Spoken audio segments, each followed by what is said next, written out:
We're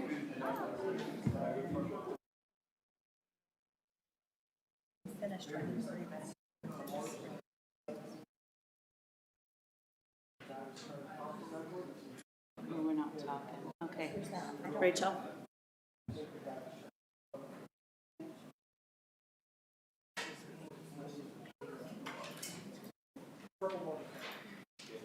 Oh, we just lost a screen over there. Oh, it's back. Oh, there's this one. Okay, we're good.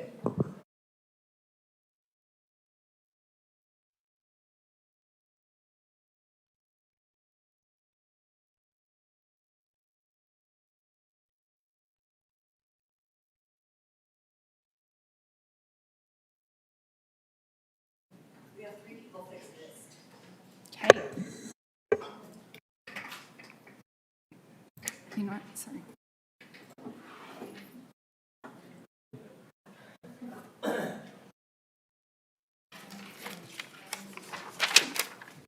Okay.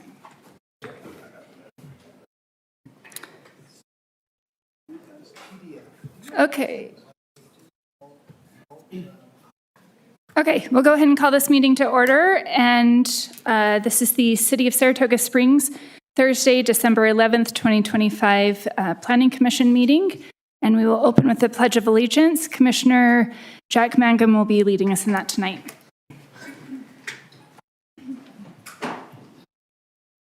Please follow me in the Pledge of Allegiance. I pledge allegiance to the flag of the United States of America and to the republic for which it stands, one nation, under God, indivisible, with liberty and justice for all.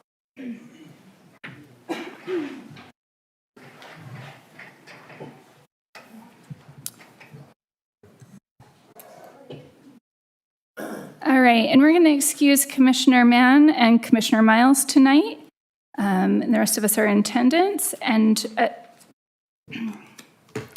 we're going to go ahead and open for public comment. Time has been set aside for the public to express ideas. Excuse me. Time has been set aside for the public to express ideas, concerns, and comments for subject matter not listed as public hearing on the agenda. Time for public input is limited to no more than 15 minutes total. Please be respectful of your comments. Please avoid repetitive comments, and please limit comments to 3 minutes. If you are here for a public hearing, please hold your comment until that item. Is anyone here for public input?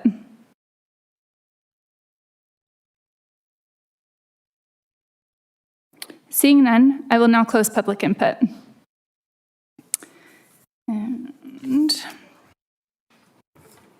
we'll go ahead and move to business item number 1. The Commission will discuss without public comment and may either make a recommendation to the City Council or approve the following items as needed. 1, In-N-Out Burger site plan located at approximately North Redwood Road and Medical Drive. Todd Smith is applicant and Senior Planner Gina Grand Prix. Good evening, Commissioners. We do have the applicant here. He can come on up and have a seat here at the table. The application before you is for a site plan within the LDS Welfare Complex Community and Village Plan. They're in front of DI. It is for an In-N-Out Burger restaurant. Here is the location and the zoning. It is planned community, so it does follow to a certain extent the community village plan for the LDS Welfare Complex. They do meet all of the code criteria and are in compliance with this. Title 19. This is the site plan that is presented before you. There are a couple engineer red lines that you saw on there. Those were conditioned as of approval, both in the staff engineer staff report as well as the planning staff report. But they do meet their landscape requirements, their parking. They have 84 stalls and more than complies with that. Some of those stalls will be turned into overflow drive-through queuing when at high demand. Obviously, we know this restaurant pretty well. That will be needed certainly at different times, especially at the opening. So will be making the connection to the north, as we've discussed with the plat to the north, and within a plat amendment for the DI lot. Landscaping, again, they meet the 20%. In fact, they meet more than 20% for landscaping, especially along the Redwood Road Trail easement. The lighting, so this is where it follows the LDS Welfare Village Plan and Community Plan. So within that, it does, the exception in that plan allows for lights such as this. You can see in the slide that down at the bottom, it's allowing that except for lighting. And so we've allowed them to do this. It will be the same color as what's stated in the village plan, and they meet the requirements of that. With that, if you have any questions for myself or the applicant, I'm happy to answer them. If the applicant would like to add anything to the presentation, please state your name and address for the record. Todd Smith, 13502 Hamburger Lane, Baldwin Park, California. No comments. We've worked extensively with staff to this point to get to a fully compliant project. We're just enthusiastic and excited to be here. Great. And we'll go ahead and open for commissioner comment. Commissioner Hill. Gina, could we go to exhibit, well, it's not exhibit, it's 13, in significant key findings and recommendations? Yes. And I kind of want to talk about the level of service. It talks about the level of service there, and it gives us for 2025 when they open, and then 2030. And I wanted to know the difference between background and plus project. And then I want to go down and talk a little bit about in 5 years at 2030, where they talk a little bit under findings, poor line or level of service at Costco, Northeast Access, and Medical Drive. So that was in the traffic study? Is that what you're referring I'm to? thinking that's what this is all, because it's 13, it looks about traffic, and then E right below it has access. And so this is all traffic. And again, I realize that going in from a medical on the south side, it's right turn only, which has to be because it would be in conflict Right. with Costco. So I appreciate that. And leaving is right going west. And then it seems on the north side coming in, it's much more open because that's not going to be heavily traveled. But I just wanted to get a little understanding of where they have some findings of poor level of service, and the mitigations, they said, might be signal timing on Redwood Road, and then it and in 2030, the same thing. If I could just have a little insight from your perspective on that. So that's the traffic pattern, the compliance, right? Right. That was what was included in the staff report. Ken, you might be able to provide some light, shed some light on that more so than I could regarding to Yeah. that study.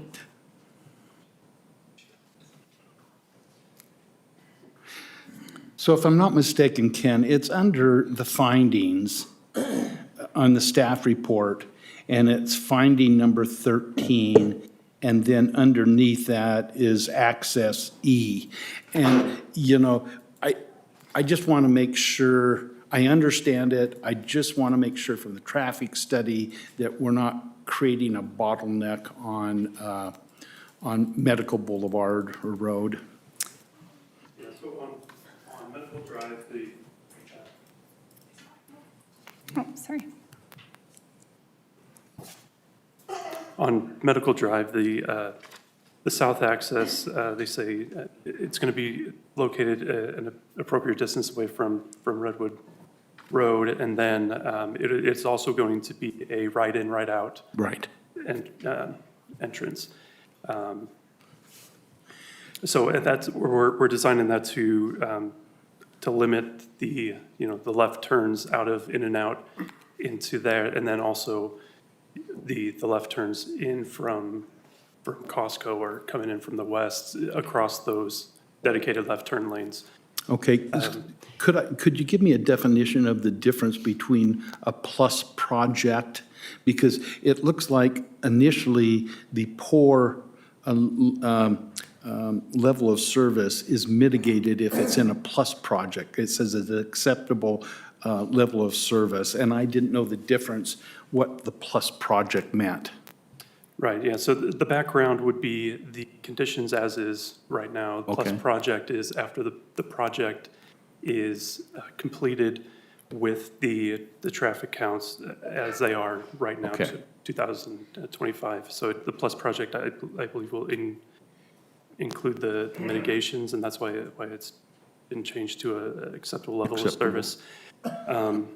So these key findings, it is from the traffic report from the applicant's traffic engineers. This is their work. I'm just Okay. presiding a little bit of input, but. I guess the other concern is I look down to 2030 under findings that we have poor level of service even with the plus project. And I'm guessing as we grow service, I mean, we all have seen in American Fork, cars are lined up all the time, which is a good thing. People love it. But, I know as I go to some of those businesses in American Fork, the line goes so far that it prevents you from getting into some of the businesses like Key Bank. And I know we don't have that, but I didn't understand what that plus project meant. And in 5 years, we still have, it falls back down to poor level of service. Yeah, so in the 2030, they apply a growth factor to the counts that they have. Right. And then in the background, and then they do that plus project. So it's a growth factor in the counts, and then they see how that affects the traffic situations in the programs. So. Commissioner Hale, to kind of expound on that, that was one of our biggest concerns Sure. with In-N-Out, period, right? This is one of their largest sites Right. that they have, and Todd can attest to that. However, we've tried to work with the applicant to mitigate those concerns because we know it's a popular restaurant. We have looked at it. Sarah and I have worked with it in regard to the American Fork site because that has been a huge controversial situation. I believe they went in and tried to mitigate that with some dual lanes and tried to reconfigure that. So with all of that said, staff has worked with the applicant to try to mitigate that in the sense that there's a traffic flow pattern right in, right out off of Medical Drive. Yeah. Even with Costco back 6 years ago when that was coming in, same concerns were with that, with the DI when that went in. I mean, it's kind of a funky little striping there Yeah. on that street. But it's seeming to work really well right now. It is, right now. I mean, obviously, traffic is an issue across the city and our surrounding cities, so it will continue to be a problem. We're trying to make sure we have people come in the right way, that right in, right out, it's not necessarily optimal. However, it's But what it we have solves to a big do. problem. And Solves a big problem. it does, and hopefully, it's going to be challenging in the beginning, right? People are just want to get in there. Eventually, they will learn how to get in there so that they get in their queuing line as quickly as possible. And so that's one of the critical reasons why we asked them to make that connection to the north. Yeah. Because a lot of that traffic is going to try to avoid Redwood Road and go through those other ways. I'm sure they'll go through DI and, Yeah. so. Well, I acknowledge the applicant with the queuing of 32 cars. That's a lot of cars that can be handled. And I'm guessing you're going to have to grow to that level of 32 in line. But then the thought of being able to use some of the space over on the west side for queuing, if that's necessary, is, Correct. I think, brilliant. Correct. So, I mean, to that point, background is existing, plus project, this includes our project. The results of the traffic study was done by Hales, who did the original traffic study, and they saw no need for additional mitigations. And so you're correct with right in, right out there at the south. They sort of discussed the project because the north access didn't exist. They tried to present it a little bit, but it's not fully incorporated in that. So a lot of that is resolved by the, because then that congestion on Medical is relieved by people exiting to the north and going up to Lake to make that left turn and get out that way. So that'll help balance it. But to your question too, the 32 stack is something that we're doing now customarily in anticipation of our model and our lengthy queues. This one is a very large site, so in addition to that, we've provided what we call overstack on that west parking aisle, where we can stack even double cars going back. We can fit 60-plus cars on site and handle it no problem. So we know that we won't have spillover into any of the streets, if that's. And still meet the parking requirement. Right, right. And it, to me, you know, as people understand that it's probably going to be easier to come in the north way because that's a much bigger entry and then you can queue up and do whatever you need. Certainly an option. Yeah. We did count how many cars from their pickup window to, you know, the main entrance in American Fork, and it is 50 cars. And they give all of that on their site here. So where American Fork, they don't fit all of that on their site. Thank you. Thank you, Chair. Thank you, Commissioner Hill. Commissioner Carn. Yeah, so I think I maybe heard the answer in these two comments. You said there's 50 cars stacked at American Fork? Okay, That's out to the road. That's out, right? before they That's- block the road. So we counted making it 50 before they left in American Fork. So we did compare what's happening. Sorry, we did compare what is happening there with this site layout. Okay, my son works at that one, by the way. It's crammed. We love our associates. So if you get more than 32 cars, what I heard you say is you'll stack out cars into the parking lot on the west side?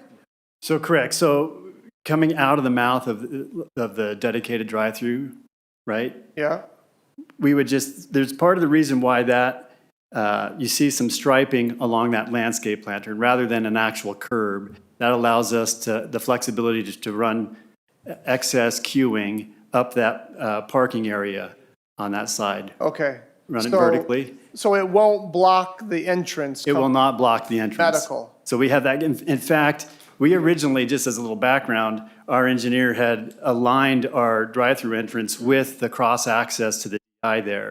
And we asked them to actually make that a 90-degree and feed more directly into the parking area rather than just to prevent that potential for cars to queue into that Okay. area and to give us more, as we call it, throat at the entrance off of Medical. So there's more spacing there for cars to navigate and get in and keep that free and clear. So in the design, we can take that out of that 90-degree turn and run it up a very long parking aisle, well, not aisle, but parking spaces there to serve as overstack. That would more than mitigate excess queuing.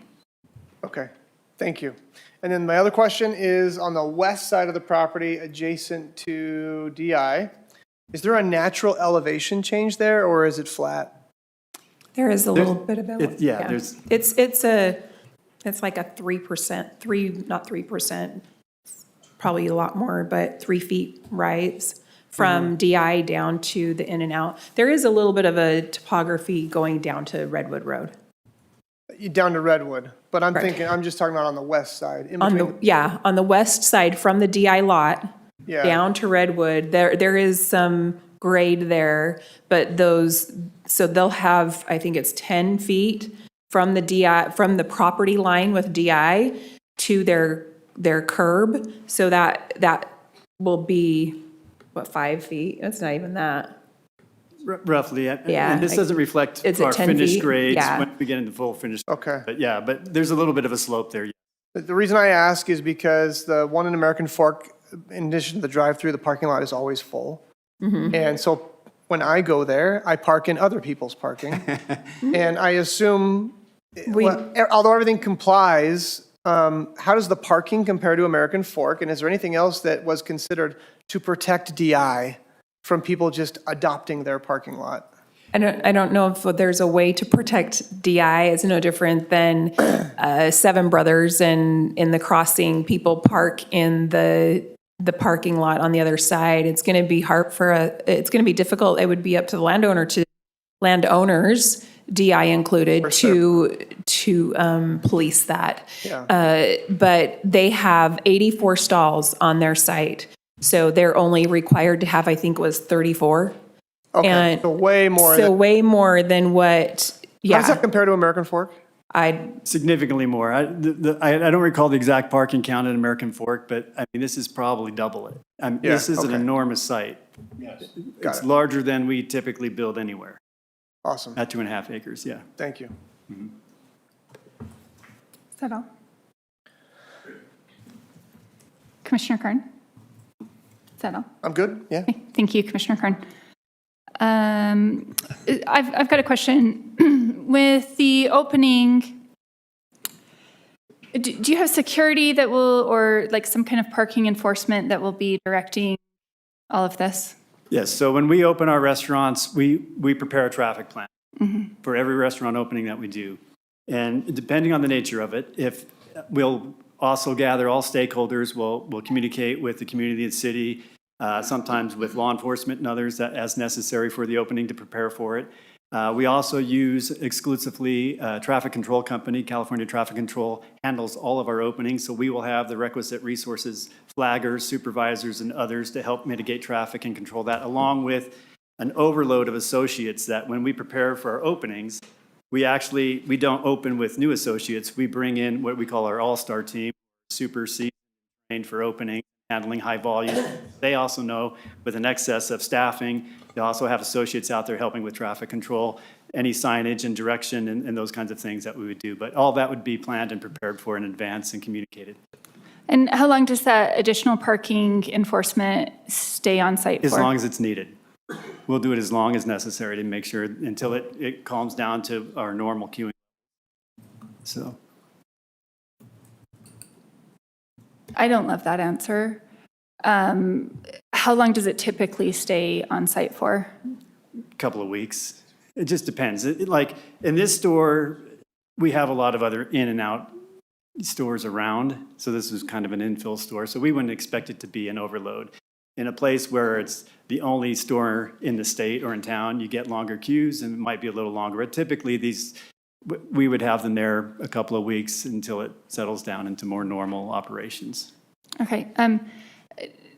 Do we know, like with Raising Cane's, we saw a lot of parking issues and like street issues. I think that's the one when it opened. Do we know about how long that lasted there? No, I couldn't tell you. Okay. No, I guess I don't have to love every answer. So, okay. Well, the answer is if it went 4 weeks, we would have staff there 4 weeks. Until it was settled down, we will have staffing there managing traffic. Okay. So as long as it's necessary, they don't leave until we're all contained in site and back to normal operations. Good luck. We've done this a lot. I happen to think we're excellent at it. And I think you are, and I do love that answer, and I do love that you are prepared to address that. I just think it might be a little long than you're expecting this time. So I hope that stays true, and that you know. Either way, we'll be prepared for it.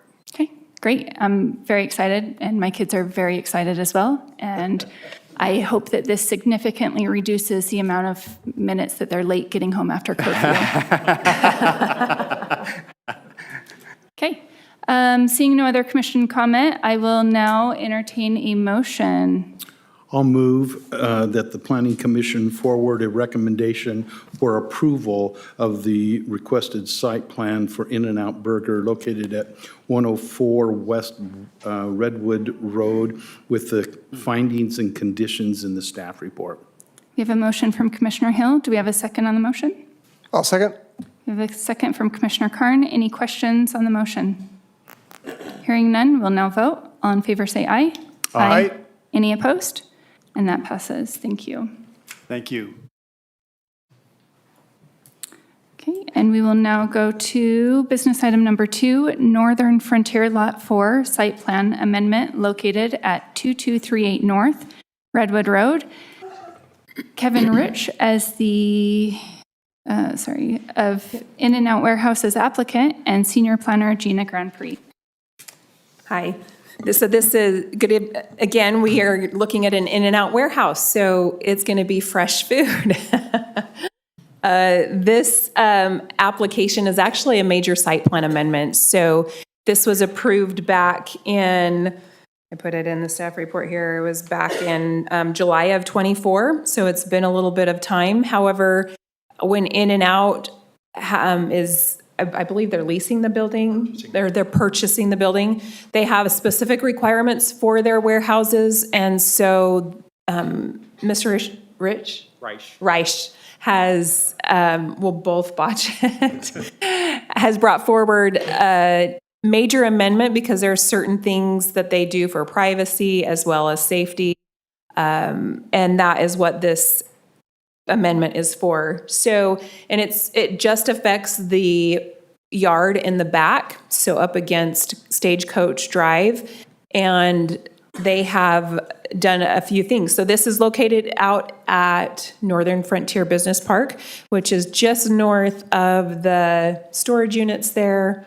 Empire Flooring, I believe, is north. Are they north? Yes. Yeah.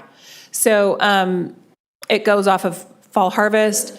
What they have provided us does meet our land use management code. And so these are the things that have changed. So they have changed the fencing around the yard to be a rhino fence. So it's a precast, I believe is what it is. And so they have also upgraded their trash receptacle, their trash enclosure. They have a compactor. I will show you those pictures here in just a second. And then they've added a scale for their trucks and a gate. They also removed the landscape islands there along the back for that. The lighting remained the same. They just moved some trees around, but they still meet all of the landscape code as well. Just a little closer up. So the trash enclosure is now over. It was over here, but it was a lot smaller. And now they have quite a bit of significant increase to that. They have added a pad for a generator as well, and then as well as the electric gates. So just a note on the electric gates, they do have a crash. It's a crash gate. It has a code, I think it does, for fire. So here's a 3D rendering as well as just a picture from the gate. And then the floor plan of the trash enclosure. It shows where the compactors are. It shows, what the gates will be. They did put a roof over it, etc. And they are doing CMU block, but it is painted to match the building material, the EFS that was done with the main building. Landscaping, again, hasn't changed too much. They did move some trees around, but it still meets code.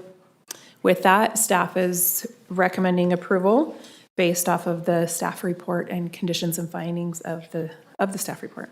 Any questions? I just want to clarify, this is on the west side of Redwood, right? No, it's on the east side. So it's the east side. So Harvest Hills is over here. Yeah. And then Fall Harvest goes down. There's not a light there yet. Right? I don't think there is. There eventually there will be. And then that is the corner lot. Okay. Okay, and just if the applicant wants to add anything, if you could state your name and address for the record. Kevin Reich, I'm the architect on this. It's 1771 East Flamingo Road. Road in Las Vegas. And I really don't have a lot to add on. I'm happy to answer any questions. Okay. Commissioner Hill.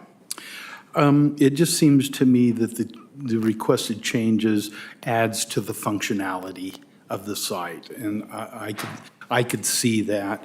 Again, you know, the commercial building fits our standards, because we talked a lot about this in recent months, and I looked at that very closely, and I know that's not under review, we've done that before, but it fits all of those standards.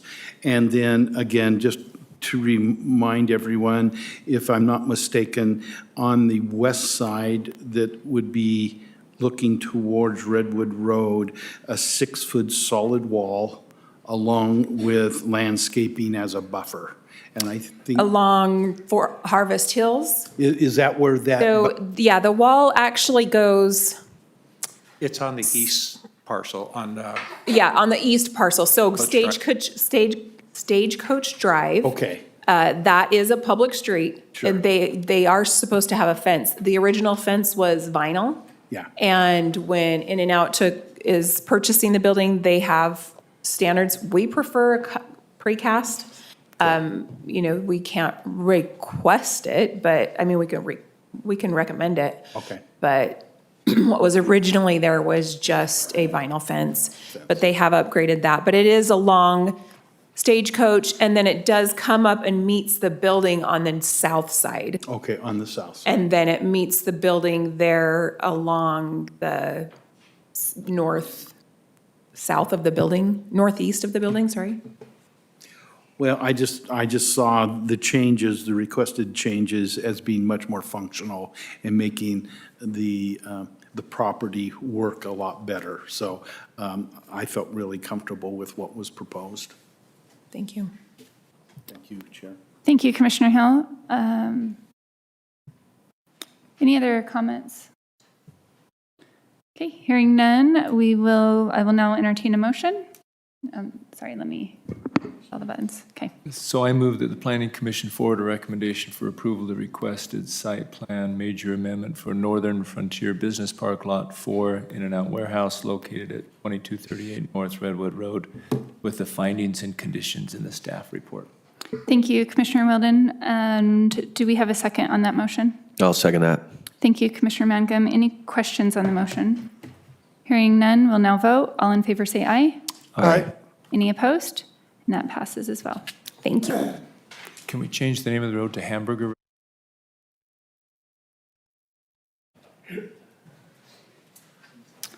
Okay, and we will now approve the item number 3, approval of the 2026 Planning Commission calendar. And do we have any questions or comments on that? I will comment.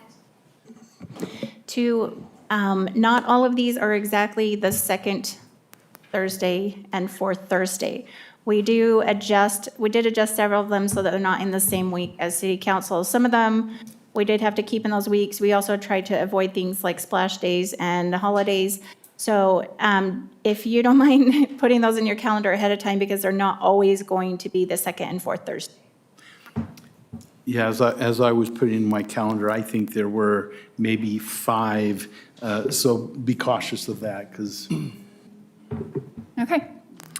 I will now entertain a motion. I'll make a motion to approve the 2026 Planning Commission calendar. And a second on that motion? I'll second that. Thank you, Commissioner Carn and Commissioner Wilden. And all in favor say aye. Aye. Any opposed? And that also passes unanimously. Now move to business item number 4, approval of the minutes for November 13th, 2025. Do you have any comments on that? Okay, I will now entertain a motion. I will move that we approve the minutes from our November 13, 2025 meeting. Okay, we have a motion from Commissioner Hill, and do we have a second on that motion? I'll second that. We have a second from Commissioner Wilden. Any questions? And hearing none, we'll now vote. All in favor say aye. Aye. Aye. Any opposed? And that also passed. Okay, we will now move to public hearing items. The commission will accept public comment and may make a recommendation to the city council for the following items. We'll start with number 1, Wander Community Plan, Amendment 5, and Village Plan 3, Amendment 3. Major plan amendments located at approximately Pioneer Crossing and Riverside Drive. Matt Lancaster is applicant and senior planner Gina Grand Prix. When it rains, it pours, right? For me, it is. Try to get all of them on one meeting. Commissioners, this is an amendment to both the village plan and the community plan for Wander Village 3. It is Oakwood Homes. Greg Paley is the applicant, and I believe they are here. So we have Ken Panzarelli, who is, did I say that right? Yeah. Right, is the applicant's consultant, and then Greg Paley is with Oakwood Homes. This does pertain to the community plan because what we'll go over tonight is includes some of the items. They included the architectural styles in their community plan, therefore those things changed. That's the reason for the community plan amendment. Village 3 is the biggest thing that is affected by this, and what they're doing is, if you remember back in June, we approved the city council approved the big amendment. It had architectural changes. We asked them to add prescriptive language and so forth. So what they have done is they had to come back because they wanted to introduce a new style of architecture and redo this lotting up here at the north. And the reason for that was because of Pioneer Crossing. There was, UDOT was going to widen. Now they're doing flex lanes. So they're still preserving that property there between these lots and Pioneer Crossing for that widening. So in anticipation of that, but they wanted to get this kind of laid out so that they can move forward with this plan. So this is what has happened. They have changed their detail map and their pedestrian connections. So this one here, because Pioneer Crossing will eventually get widened and raise 30 feet in the air, we asked them to take the trail that runs along all of the whole Wander Park. It's now the River Walk at Saratoga Springs. That park, that trail, we asked them to bring it out to Riverside Crossing. We don't know when, the city's not ready to put a bridge over over the river, plus with the widening, it's really wide right there. So there's a lot of complexity to that. So putting it out to Riverside Drive, they can go up to Pioneer Crossing until that changes and take that trail over across the river. So they did address that. The only changes on the detailed build out allocation. So they are increasing their townhome by 0.1% and decreasing their open space by 0.1%. So that's the minor changes that happened with the layout. In the design guidelines, so this is something that we went back and forth on a little bit, but I believe we've come to an understanding and they have addressed it in their village plan. So this is under the design guideline, and that is, can't tell you what page that is in the village plan.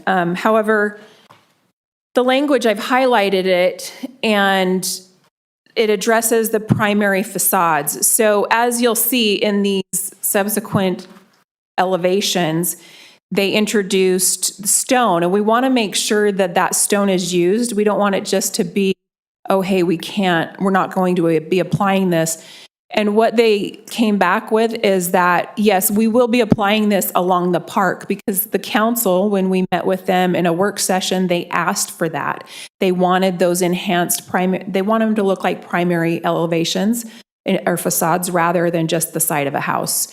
And so they've added that language in here, plus they've updated their map showing where those primary and secondary facades are. We've asked them to, so it is those enhanced elevations along open space, public open space, is part of our code. We require that. So they answered to that. So this is the enhanced facade plan. It does show where those elevations will be enhanced along the park. And then also along Riverside Drive, all of those are primary facades as well. And then along Pony Express is an enhanced facade or an enhanced secondary facade, because it does back up to, those are rear elevations similar to Redwood Road and those homes that are along, back up to Redwood Road. So they added 3 new architectural styles, and this is in answer to the building type. So there's differences. There's the architectural styles, which are in the village plan, and then the building types is what they have, different building types, different plans within those building types. It becomes very complex. We're looking for that prescriptive language so that we can tie the elevations that they submit at building permit with these styles, so that we're making sure that they are meeting our minimum code at best for those elevations for multifamily. So they have introduced an Arrival product. The Arrival is a building type with an attached style as outlined. So these elevations are examples. They are not the exact elevations that are going to be put into the plan or on the ground, but we have the prescriptive language to go and match up those elevations. It may not be these colors, it may not be these specific materials. However, when reviewing building permits, we want to make sure that they are following these features, and it is prescriptive. It is shall. It is not ambiguous.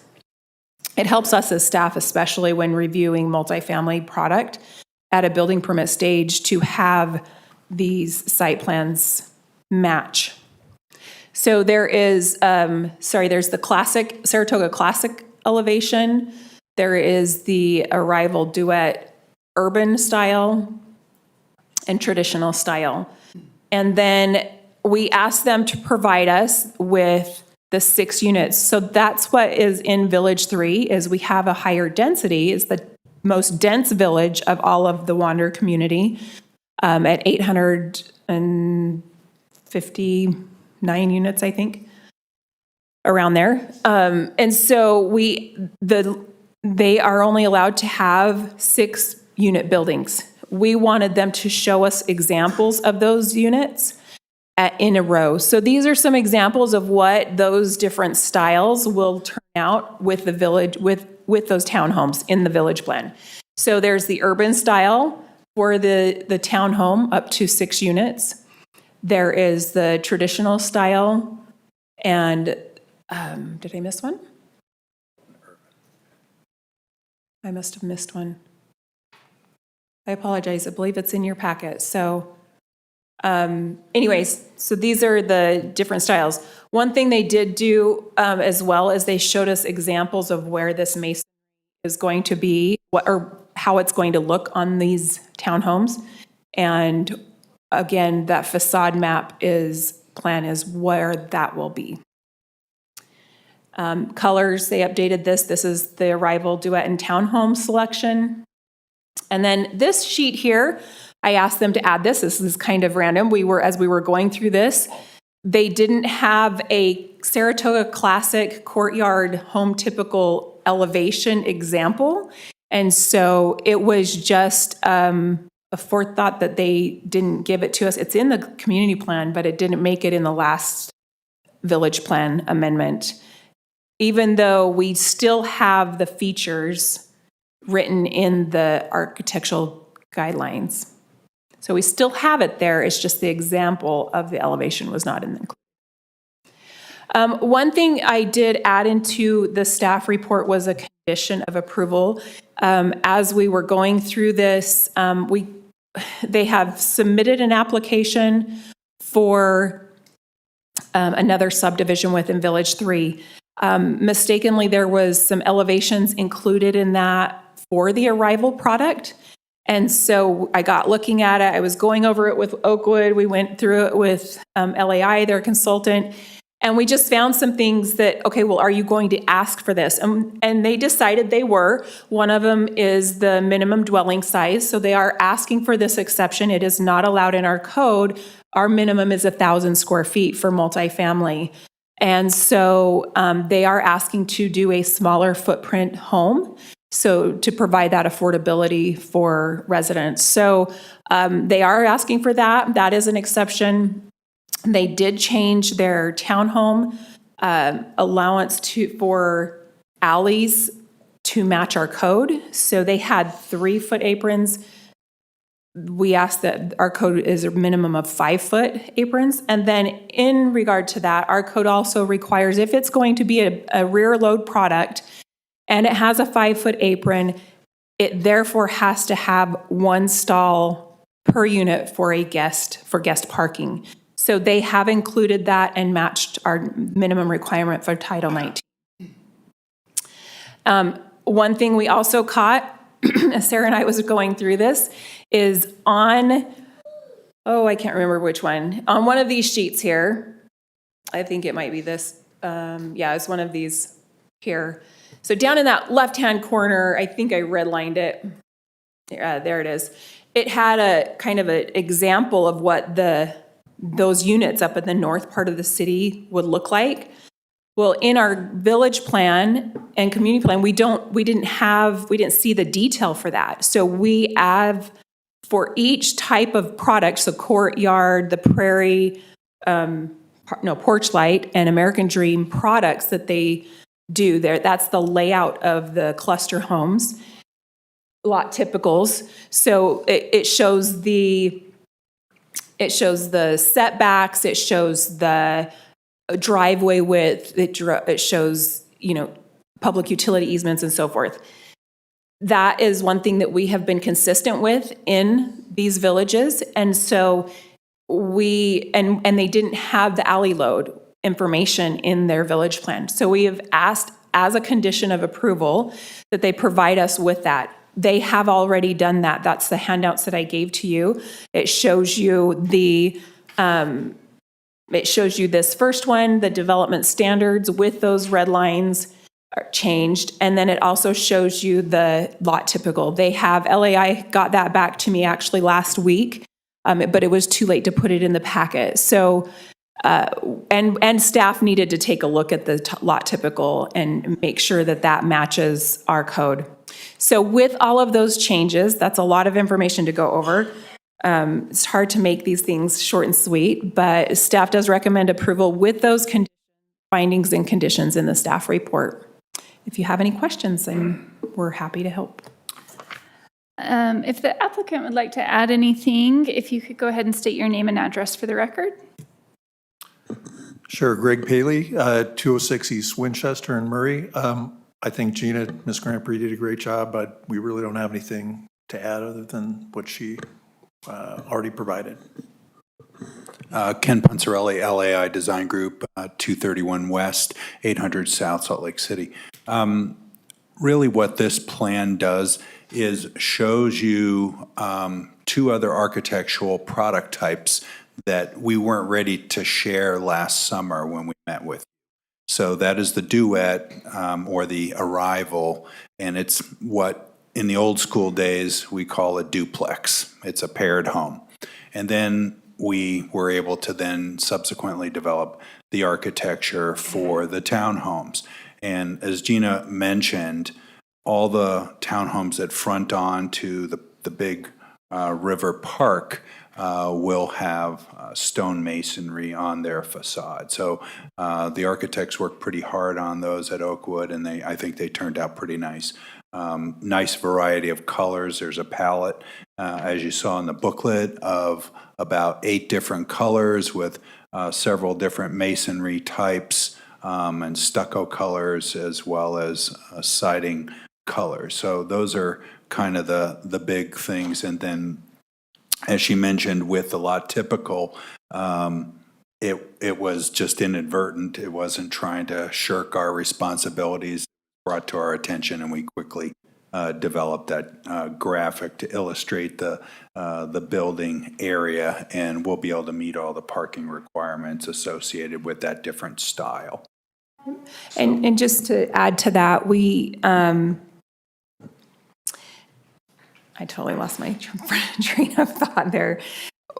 We, in the village plan, in the design guidelines, it does state that if it's not there, it's going to follow Title 19. So had we gotten past that, we didn't catch that, they would have still had to follow Title 19.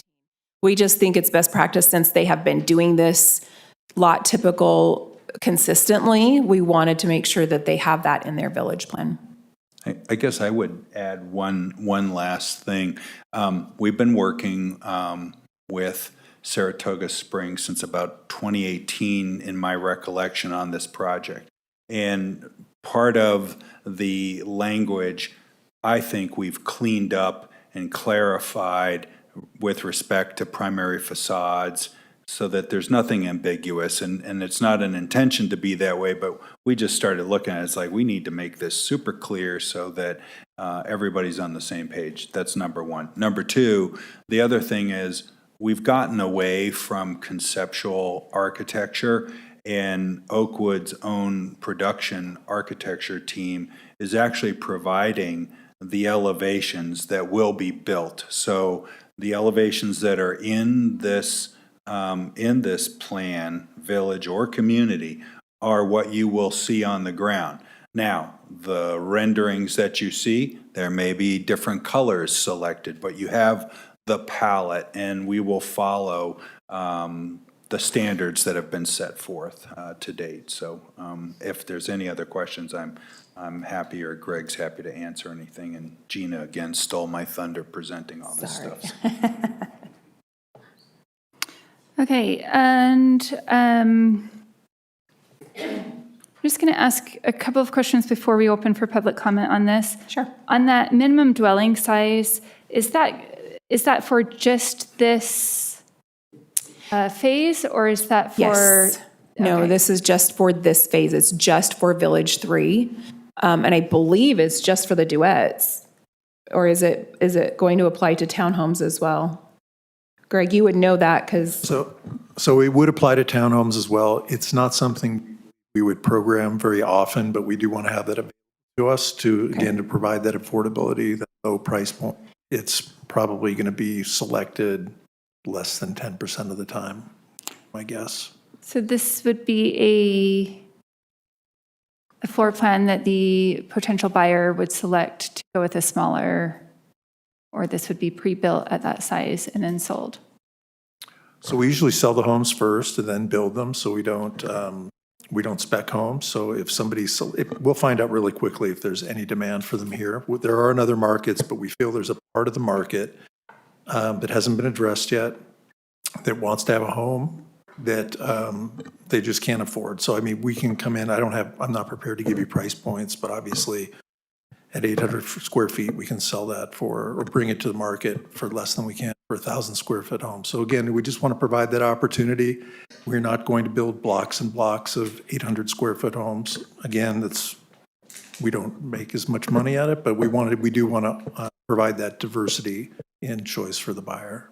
So how many homes would this be potentially able to be in this phase? that's a good question. I mean, yeah, if they went and built all of their product like this, it would be a significant amount. They have a lot of cluster homes. We're getting to the point to where the majority of the townhomes are going to be along the park and on that north end. The rest in the middle, so that most of that has been platted. So thank you. So as you can see, those squares in the middle, those are all cluster homes. And so your townhomes are on the edge. That's potentially what could be 800 square feet. But I don't believe that's the intent, is to make all of that 800 square feet. There are people that want the bigger square footage, especially those that want the view from the park. So, it's hard to tell. Right. Okay, so this is a public hearing item, so we will now go ahead and open for public hearing. If you're here to comment on this item, please join us now and make that comment. Let's see, the commission will accept public comment and may make a recommendation to the city council. Sorry, that's. What I meant to say is time is limited to 15 minutes with 3 minutes per person, and we'll open for public comment on this item.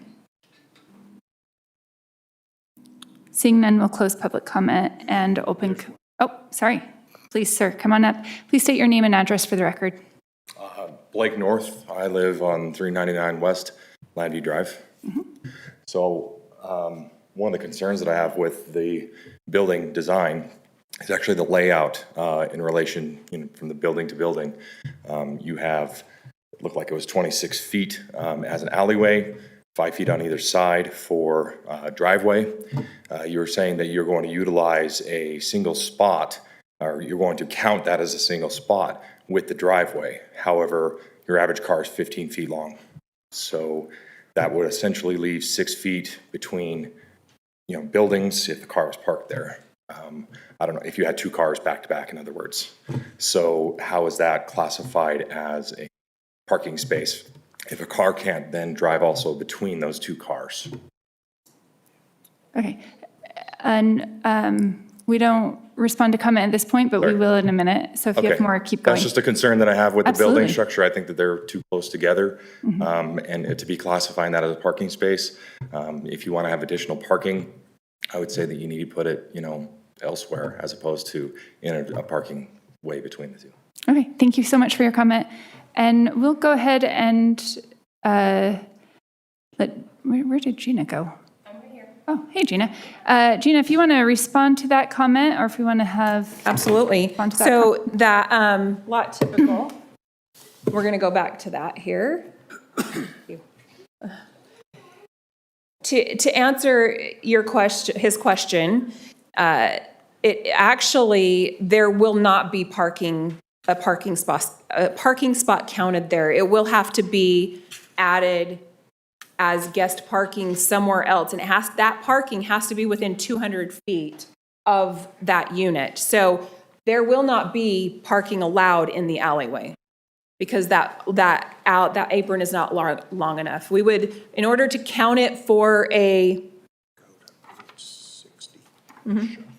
Yeah, so we don't, we only allow them to count that if it is 20 feet. So if we go back to this layout, you can see the guest parking that they're proposing. So they'll have guest parking at the end of each 12 units on the north side.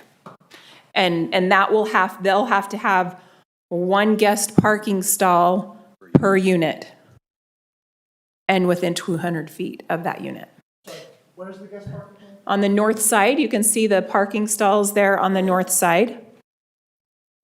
So however many that is, 12, yeah, they'll have to have that many guest parking stalls because they'll have to have 1 unit, not the 0.25, 1 full parking stall per unit for guest parking.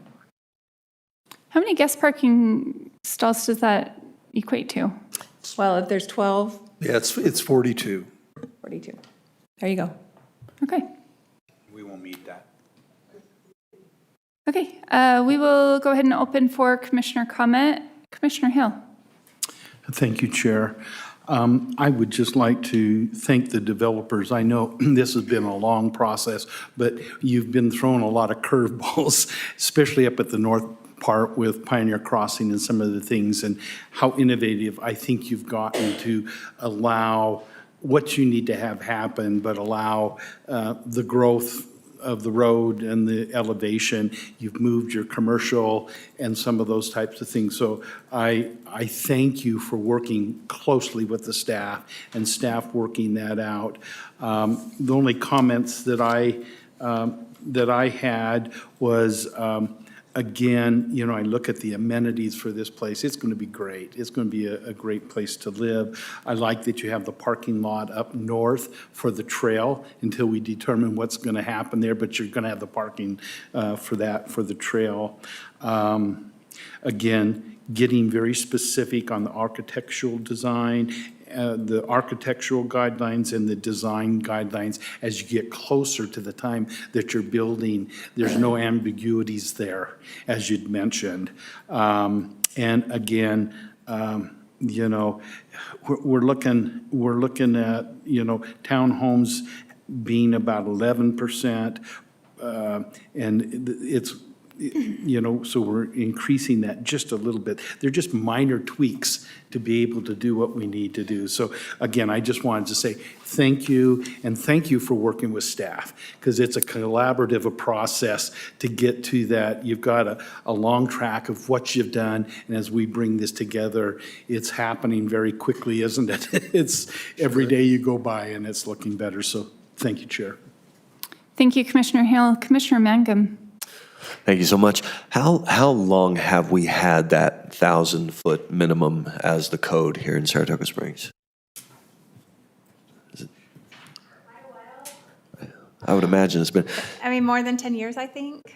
and that makes sense. I personally, I really like the idea of the affordability aspect of this. The one thing that does come to mind, and the other thing too, is if people are actually buying these homes, then they're going to care for them and take care of them. But with that allowance for the smaller square footage, I wonder if we have any kind of, and I couldn't find in here, rule or regulation on how many of these can be bought and then turned into rentals. We don't regulate that. We don't rent, okay. We haven't regulated it like that anywhere in the city. Some of the HOAs have, so I don't know if the applicant's HOA does or not, but the city doesn't do that. Okay, thank you. That's all. Thank you, Commissioner. Commissioner Wilden. Yeah, thank you so much. I appreciate you bringing that up. That is a concern that I have of 900 square feet. I think we have a reason for 1,000 square feet, and I'm concerned that the impact that might have on those that are already in the area, in the neighborhood, and the feeling in that area. There are appropriate places for that size, but I'm not sure this is the right place for that. Thank you. Thank you, Commissioner Wilden. Why do we have that minimum 1,000 square foot? Oh, that's a philosophical question. It's been in the code for a long time. I don't know that I want to really try to explain that. I think that, you know, there's a lot of different perspectives on that, obviously. I don't know the background of why it's in the code. Okay. Commissioner Karn. Yeah, I think I have 3 questions. I saw in open space that it's at 24%. That's right. For a later item, I was reading that Title 19 requires 30% open space. Is that right? So this is held under the district area plan, and the district area plan allows for 18 to 24% open space in the developments that fall under that umbrella. And so they are meeting that. So 30% open space, that, I believe we only, there's a calculator for that. It's dependent upon how many units are within the subdivision that we calculate the open space. So this, I would have to look. I think you answered the question. Yeah. Thank you. Second question, I saw on one of the maps, I don't remember which one, but the 100-year floodplain was drawn, and it was going right through a bunch of the houses. Are there actions taken to mitigate the impact of 100-year flood? And Yes. is that an issue of code? There are, yes. They have to raise that, and they have to address that, and they also can't have their footings and foundations in that area. So it does all get mitigated and addressed, and they're not allowed to do that. Meaning they'll be elevated, or what is that? They have to go through a map amendment, a floodplain map amendment, meaning they have to go through FEMA in order to engineer that elevation, so bringing in fill and then resurveying, compacting, all of that in order to bring that out of the floodplain. So they elevate the site with fill in order to do that. And then they have to do another survey at the end to make sure it is brought 1 foot above the floodplain. That's FEMA, that's federal rules. So those houses will end up higher? Right. Correct. Okay, thank you. And then the cluster versus the townhomes, the cluster homes versus the townhomes. Is it indicated on here which ones will be where? Yes. Let me go back here. So, oh, I didn't put it in here, but it is in the village plan. So There's a map in your packet that shows it, yeah. color coded. Let me find it and let you know what that page. is. Pages won't load half the time. Oh, are they not loading? They're just, the Okay. file's really big today. So most of your interior lots are, in fact, all of your interior lots, Our cluster. clusters. Okay. the And they're ones on the ring single-family are- homes detached. And everything on the exterior of the village plan are townhomes or duets. Okay. Gina, I would say that against the park, the ones that appear as squares, Oh, yes, Cluster sorry. homes. There are some cluster homes there. So right. Okay. The north rectangles are the amenities- townhomes Yeah. and the squares are the clusters. that's right, yeah. Yes, or the kind of funky lot lines. Okay, thank you. And then I just had one other question, no, actually, one comment, one question. I love that we tried to preserve sightlines to the river park. That's awesome, so Yeah. just a comment. So, and I forgot to tell you, we did have one phone call for the public hearing of a resident that is in Village 1, and that was one of his biggest concerns, is that he is there close to Pony Express and the roundabout on the south side, and he's concerned about his view corridors. So yeah, it is a concern. What they, they have tried to create those palisades, those view corridors. One of the concerns was the angle and how you're not going to see it. And hopefully they straighten those out or widen them enough to be able to accommodate those view corridors. The last question or comment I had was, do we have the option as a planning commission to approve with a condition that we do not make an exception to the minimum square footage? So yes, you can, as a planning commission, recommend approval with the condition to not allow the minimum dwelling size. Okay, thank you. If I may, if that's something that the commission's considering, I would propose that you put a cap on the number of homes, because we would like to provide that for a certain number of home buyers. We want to give you assurance we're not going to build all of them at 800, and I think it's 830 feet. But if you had a number in mind that you could agree on, we'd be happy to agree to a cap. So it's out of, you said 42 possible homes, or how many possible? Yeah, I would say a percentage because I don't have them counted out right now. It's somewhere on one of the diagrams. I think it's, Gina, what are we, a couple hundred, something like that? Yeah. I mean, if you were going to say 20%, we would agree on a number like that. I don't know how many townhomes there are exactly. I would have to look at that. Well, actually, I think it was in one of the charts. yeah. Gina, while you're looking at that, and thank you for your comment, Commissioner Karn. Do you have other developments where you're putting in these 800 square foot lots or homes? Not in this state, no. In other states, though? In Colorado, we are. And do they have 1,000 square foot minimum there or anything? I'm not actually, Ken is from Colorado, so he may have a better idea. No. Floor plans in here? They're in the. They're actually pretty no. cute. There's still 2 and 3 bedrooms, like they're 2-story, there's still 2 and 3 bedrooms, like a kind of a great room, a kitchen dinette, living space, and then you go upstairs and there's 2 or 3 bedrooms. So 800 square feet is still large enough to have two to Sarah, 3 if you bedrooms. put into. One thing that I would add, after the crash of '08, I got the benefit of working with a housing authority down in Houston, Texas. And one of the things that developer, he was the housing authority, he was adamant about making sure the architecture looked like everything else. Because what he didn't want to have happen, and I think it's evident in the packets that's been put together, when you drive by, you will not know which unit is an 800 square foot unit. And I think our smallest one in the packet is like 880 square feet, and we picked the 800 just for the flexibility. But the point is, what you don't want to have happen in a community, you do not want the neighbors to drive by and say, oh, that's where those people live. You don't, that's not how affordable housing works. Everybody deserves housing with dignity, and that's the whole point of home ownership. It's not a handout, it is a hand up financially to be able to attain housing. And I think it's probably one of the greatest things that I get to do as a design professional is to be a part of that, so. And I just want to add, when he says affordable housing, these are still market rate. It's market rate, it's just attainable because of the size and the cost to construct it. They're not subsidized by. Correct.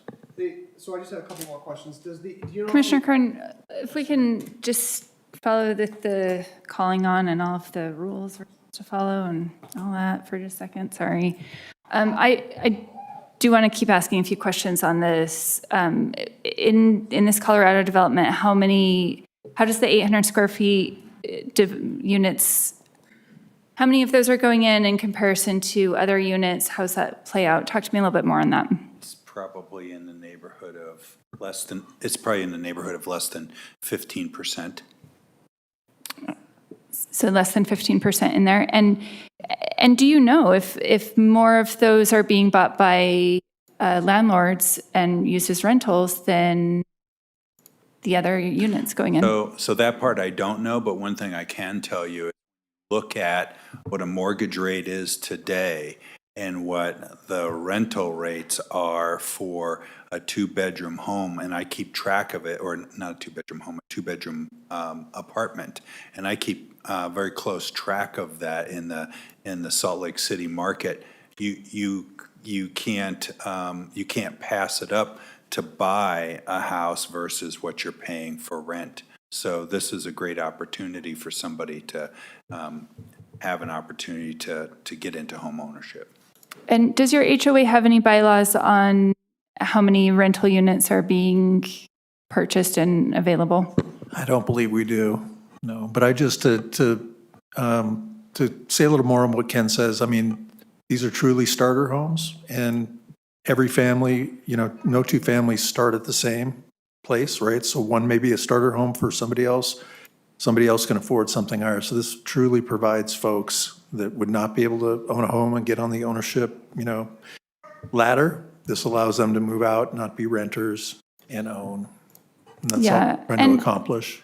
And I'm not fully against this, but if this is a more affordable unit coming in and we're competing against landlords coming in, it doesn't make it available for someone who is trying to get into their first home, right? And so not having any kind of control around that kind of makes it a moot point. Well, I guess to add to that, I have worked for developers that do build to rent, and they want a whole neighborhood. They don't want a onesie twosie house. It's too much of a property management nightmare for somebody to do that. It really is. And they have systems in place and all. And yet American Homes for Rent came in and bought 40 homes in my neighborhood. Okay. So sure, that's happening for you, but in my neighborhood, we're experiencing something completely different. I see. So and once again, I'm not necessarily against an 800 square foot home, but I do want to make sure that we're putting in protections to make sure that the people that we want to be able to buy that home are able to buy that, and that we're not making this 800 square foot agreement here and coming in and later finding out that that 800 square foot home really is not more affordable or more attainable because of cost point than it could have been, right? And you guys have been great to work with. I sound a little cranky tonight, I truly am not. Taking it that way. I'm not trying to come down on you on that, but we have a lot of people here who are really upset about a lot of things that are really relevant. And we have very limited ability to put control from our side. And so if I'm not asking these questions, I'm not doing my job. Understood. So we'll go ahead and move to Commissioner Wilden. Thank you. You share some really compelling things, and we appreciate that. Thank you. This would be a significant change, and I'm not ready to make that change. I think that making a recommendation on a cap is something that we would probably want more research done and brought back. And so my recommendation, again, would be this may be a good thing, a cap may be a good thing, but I don't think we know enough to do this, so I would rather turn that part down, pass it to the city council, because we just recommend things. We don't make decisions, we just suggest it. And then that could come back and to the city council may take a different direction or be able to place a cap or something else. But I appreciate your compelling arguments, but I personally am not ready to make a 10-year decision tonight. Okay, thank you, Commissioner Wilden. Commissioner Karn. Yeah, I just wanted to check one thing. Given that this is a townhome development, there would be no ability to put in ADUs in this? Correct. Correct? Okay, good, thank you. And then just to follow up on your comment, in terms of rentals, I have some rentals, and the math will not math. It would be very difficult to buy those new and rent them and make any money, so older homes, yes, but not, that'll be tough. And then I'm with Commissioner Wilden on the 1,000 square foot limit, just, Can I ask think you have a why? good point. Because the council can decide if they want to go 800 feet and if they want to put a cap on it. And I just don't have a good feel for how much inventory we have in the city that's below 1,000 or not. I actually don't think that landlords or investors will come and buy up all the 800s. So I think it'll be homeowners who buy them, but I'll let the council decide. Okay, thank you, Commissioner Karn. Commissioner Mangum. I just think that with how long ago we made that 1,000 square foot rule, back then, housing was much more affordable than it is today. So I have no problem personally with an 800 square foot. I would rather my kids be able to buy that and move out of the house eventually than stay another year trying to save up for an extra 200 square feet. So it doesn't bother me. If it were up to me, I'd say, okay, let's try to put a cap on it and make that available for some who are looking to get into a home. Thank you, Commissioner Mangum. Commissioner Hill. I've said quite a bit, but up to this point, with the emphasis from the state on affordable housing, and we're going to feel that more and more and more each quarter and year, I think we need to have that option of having something that's a bit more affordable. But I think, in this case, I think we need to look at a cap, and I would agree with Commissioner Carnes that, we don't have enough information to do that, and it has to go to City Council. So the recommendation that we have a cap, we don't tell what the cap is, but I think if we don't comply a little more with where the state's going with on affordability, it's going to come back and get us a little bit. That's my feel. Thank you, Chair. Thank you, Commissioner Hill. It doesn't seem to matter how much we comply with the state. They still seem to find us difficult to work with. And so can we make a recommendation that City Council applies a cap without us putting a number on what that cap would be? Sure. Okay. All right, let's go ahead and, Just make one more. go ahead, Commissioner Kern.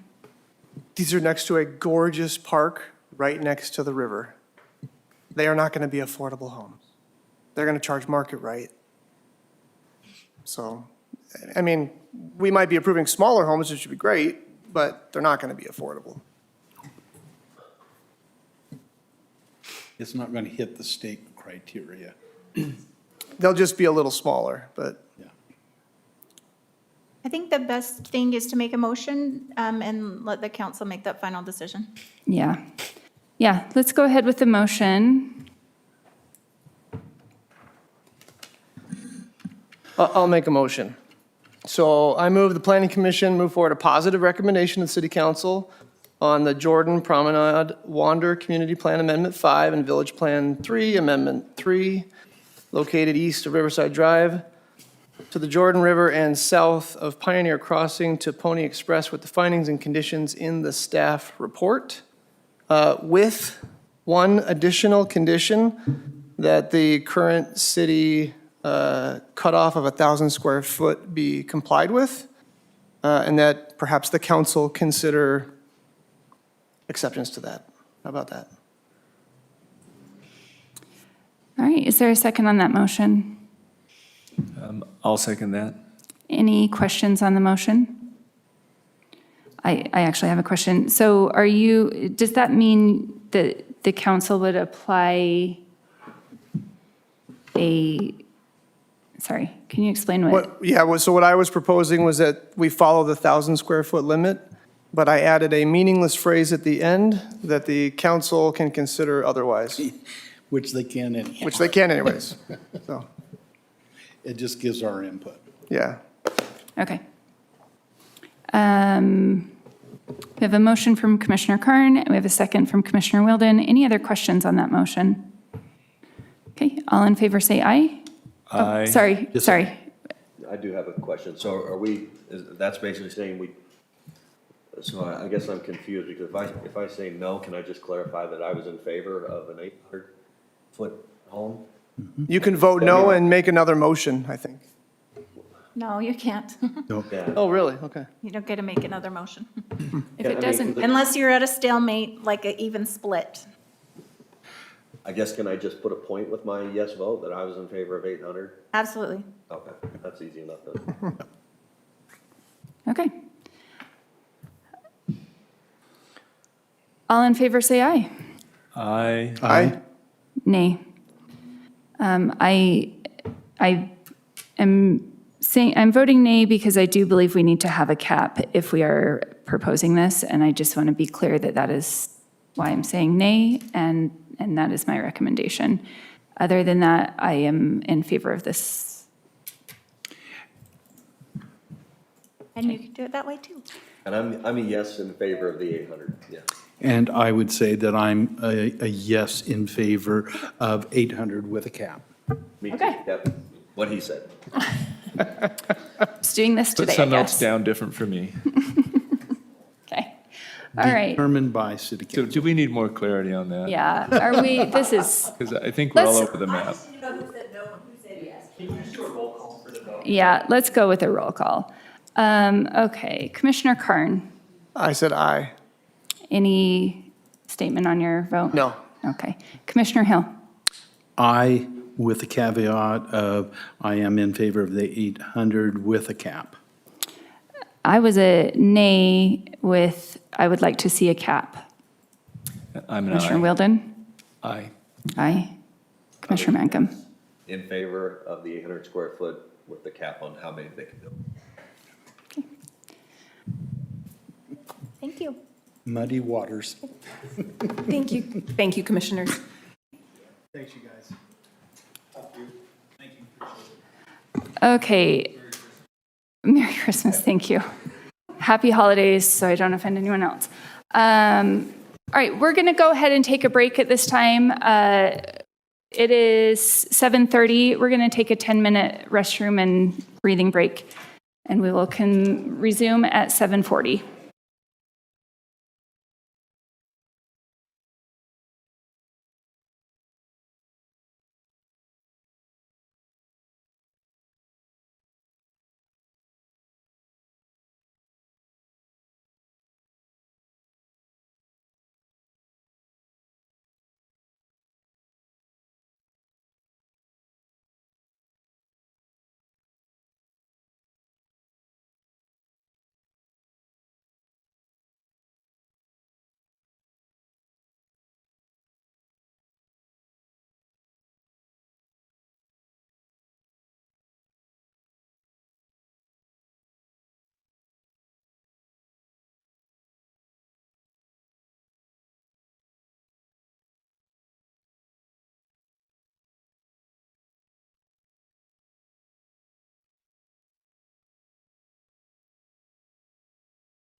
We're going to go ahead and start the rest of this meeting, so if we can simmer down some. Thank you. All right, our attorney would like to tell us to follow the rules, I bet. That's not what I was going to say. I just wanted to clarify because I think there might have been a little confusion earlier on the can we make a second motion. So what Sarah said was correct. There cannot be a second motion while one is pending. But if the motion fails, so if you had voted 3-2 denial, then a second motion would be able to be made. So I just want to clarify that it's not the first motion that's made, you have to live or die with it forever. There can be a second one, but it has to have been fully voted on. Okay, Just to clarify that. So that is really clear as mud for us, so thank you. You're welcome. Just doing my best for you. Thank you. Okay, all right, we will go ahead and get started with item number 3, the Larry H. Miller Real Estate, where are we at? Sorry, item number 2, Three Canyons Community Plan Master Development Agreement and General Plan Amendment. This is a new community plan, MDA and GPA, from community commercial low-density residential, rural residential, and natural open space to planned community located at approximately Mountain View Corridor and Grandview Boulevard to Stillwater Drive. Brandon Ames of Larry H. Miller Real Estate as applicant, and long-range senior planner Tippy Moreland will be presenting tonight. Thank you, Tippy. Good evening, Commissioners. Tonight, we are reviewing the Three Canyons development, and as stated, we have 3 separate applications in one tonight for the Community Plan, Master Development Agreement, and General Plan Amendment. There is a 4th concurrent application for the annexation for the site that will be reviewed by the City Council next Thursday on December 18th. Before the Council would review any of these 3 items, the annexation would need to be approved first. The annexation does request planned community zoning, which is in line with the General Plan Amendment request for planned community as well. Just to give you a brief overview of this project, the project site is approximately 1,206 acres overall, and the applicant is requesting 2,950 residential units. So that amounts to a gross density of 2.4 units per acre. A net density, if you take out the unusable, unbuildable space such as the steep slopes and the drainage channels, you get a net density of 3.25 units per acre. This is in line with everything in the surrounding area and is even less than several developments in the site as well. The applicant is also proposing 15 acres of commercial area that you see in maroon on the land use map here. Those are in line with our community commercial nodes along Mountain View Corridor in the general plan. They're also proposing 43% of this site, 523 acres of open space.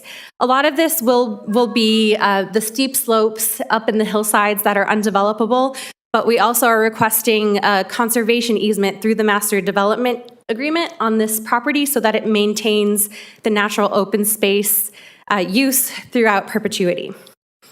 A minimum of 152 acres, however, will be programmed. Even though this seems like a big number, a lot of it will still be very, very usable to the general public in the city as well. The annexation, again, is scheduled for December 18th, next week. I'd also like to identify that for phasing of the project, the applicant is proposing 5 villages, and they've identified that construction will begin from north to south, starting adjacent to the Brixton Park development that is currently under construction. I'd also like to identify that construction will be limited by and tied to the construction and extension of Mountain View Corridor. So this brings me to my first topic to share with you on roads and traffic is Mountain View Corridor. So both the city, the applicant, the property owner, we've all heard and we all live that this area really struggles with traffic, especially with how fast we're growing today. And so we've had a lot of conversations about how to provide solutions to the existing area, especially as development continues as we go south. So the applicant has committed to building Mountain View Corridor at its current city width, the 2 lanes with the middle lane in between, throughout their development from north to south. Of course, the city will work with them on trying to obtain the property that is off-site, since there is a good chunk there that is not within Three Canyons. The applicant has also been committed to dedicating the full right-of-way width for the build-out of Mountain View Corridor at the UDOT width. So this means that no property will need to be obtained or eminent domained or bought to build out Mountain View Corridor to UDOT standards at the time that this roadway becomes a full freeway that UDOT takes control of.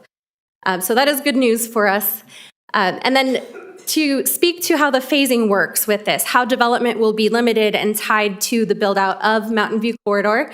The first phase of development will allow the applicant to pull 350 building permits from the city prior to construction. So between approval of this project until a shovel is in the ground for Mountain View Corridor, 350 units could be built. These still have to follow the city process.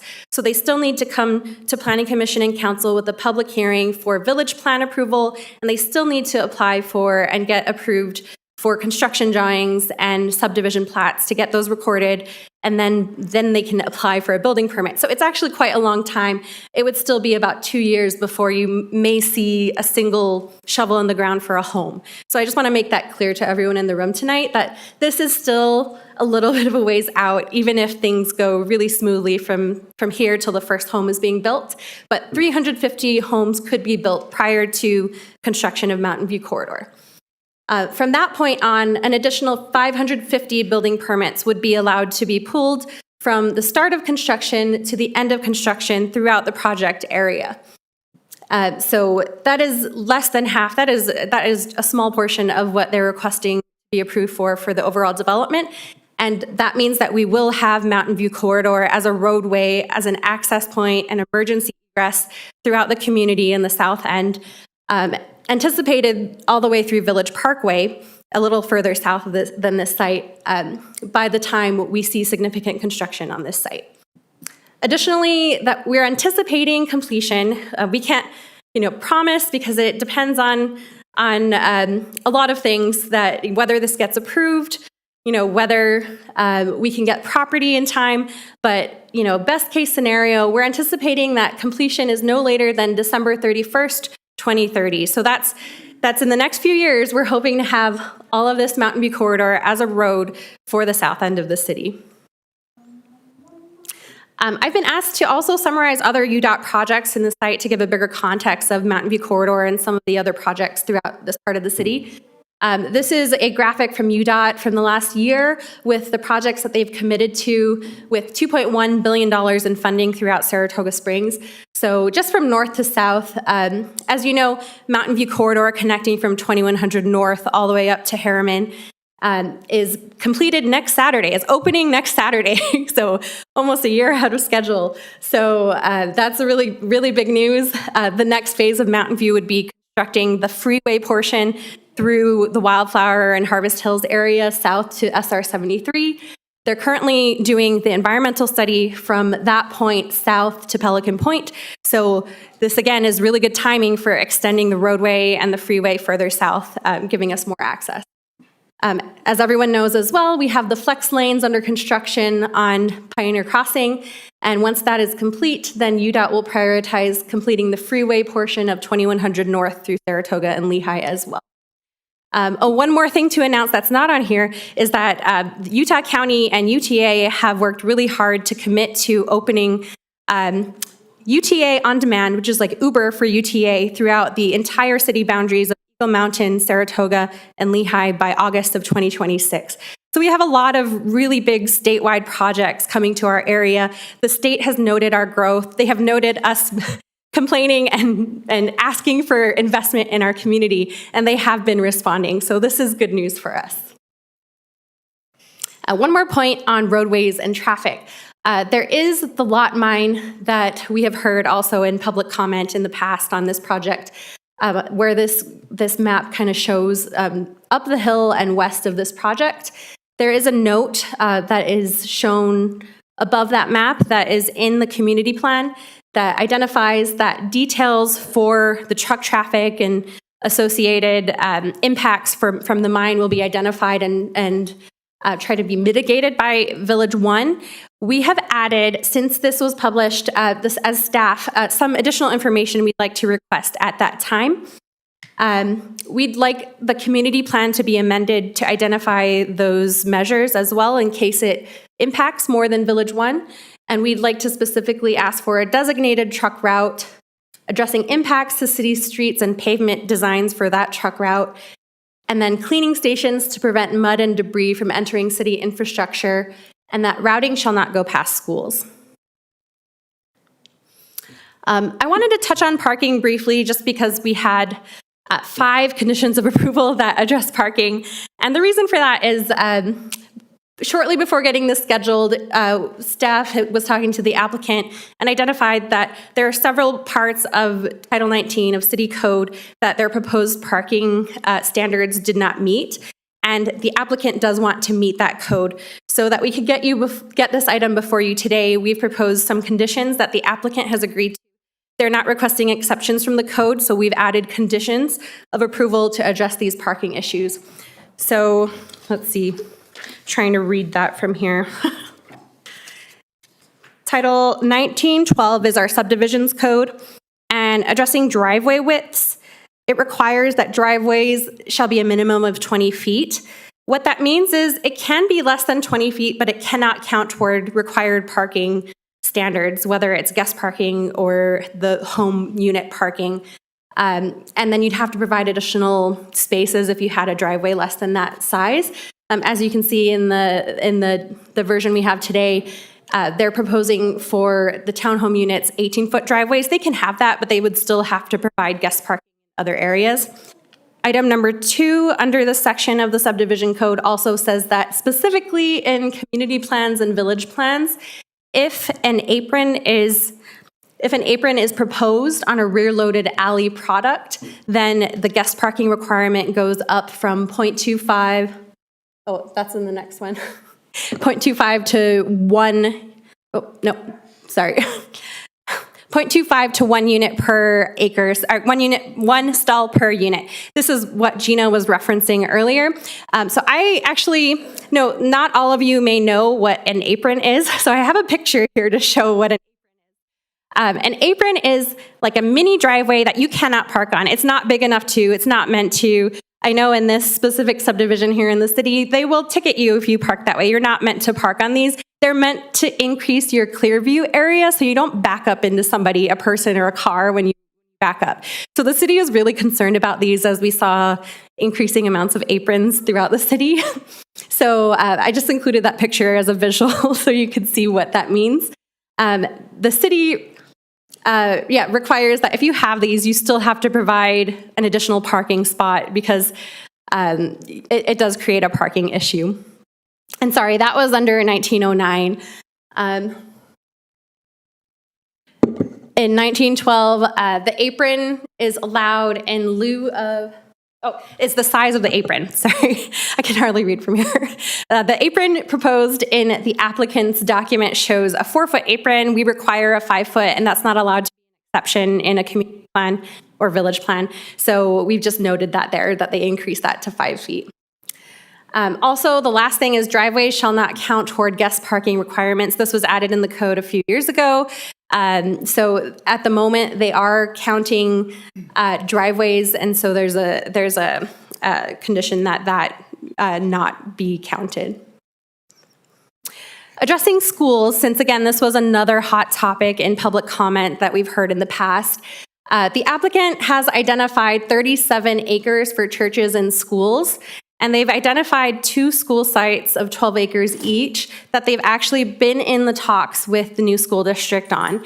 So we don't know, exactly when or how long it might take, especially with the formation of the new school district, but we imagine that they would be very interested in these sites and that the talks have been going well so far.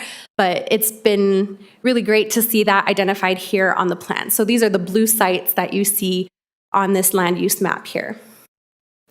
Also, the new high school is currently under construction. There's some site work going on just about a half-mile north of this site. So we anticipate that these residents would likely go to that school. Again, I don't work for the school district, so I can't say for sure.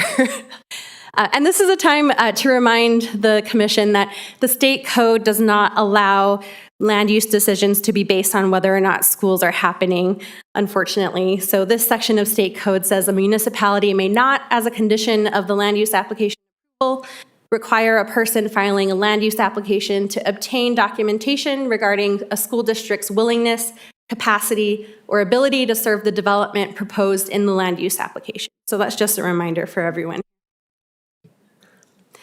And then open space, again, 43% of the site is comprised of open space.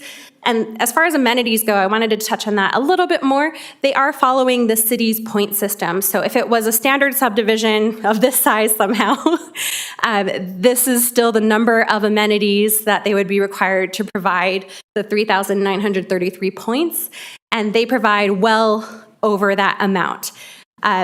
I did want to share, I have a red line on some of the plans here. They do have quite a bit of points allocated to the additional acres above the required ones. Those are not amenitized acres, and so we limit that to 25% of the overall points. But even with that reduction, they're still more than double the 3,933 points.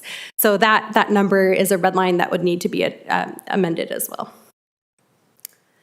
We have several conditions related to open space here that I'll touch on briefly. Again, the conservation easement in the master development agreement will be over the sensitive land and native mountainside areas. The language on the open space phasing will be simplified and needs to be updated so that open space and amenities can get ahead but never behind. It says that with a lot of additional information that we don't need. And so the applicant has agreed to simplify that and make it really clear that that's just what they'll be following. And then there's a requirement to identify a 20-foot buffer around the entire planned community project, but there is an allowance for a waiver. And this is not the same as requesting a variance from the code. It's something that we do with all planned community areas where we look at the area with our full review and see if the buffer makes sense. And if it doesn't, that needs to just be identified to the council for a decision. For example, in a standard subdivision, if you have 10,000 square foot homes next to a different subdivision with 10,000 square foot homes, we wouldn't require a 20-foot park strip between the backyards. So we wouldn't want that here either necessarily. It would just be an undue burden. So unless it made sense. So it's something that the council is allowed to look at as well. And lastly, the definition of public trail ownership. None of the open space ownership or maintenance is identified except for these few trails identified on the trail sheet here. Four of these types are identified as public. The council needs to accept or deny that. So that is a decision that you'll make in your recommendation to the council. I think it's item 18. You can choose if you want to recommend that or not. Lastly, I just wanted to address, I had a huge list of items that are shown here of code requirements that are deferred to the village plan. These are not things that they are not complying with. These are things that they need a little bit more detail that they can work out at the village plan level. So all of these items will be addressed and required at the village plan level. So this is essentially our staff review checklist on top of the village plan requirements in Title 1926 that we will use at the time of village plan. I've handed out to the commissioners an updated set of conditions of approval that adds the clarification on the mining routes, that adds clarification on the Mountain View Corridor build-out phasing, and then a couple of grammatical issues, as well as noting that in item 7, the applicant is not requesting exceptions from the code, so we've updated that item as well. We do have the applicant here from Larry H. Miller Real Estate to address the handout that they provided to everyone here tonight, both the public and the commission. And I'll invite Brandon Ames to come address this.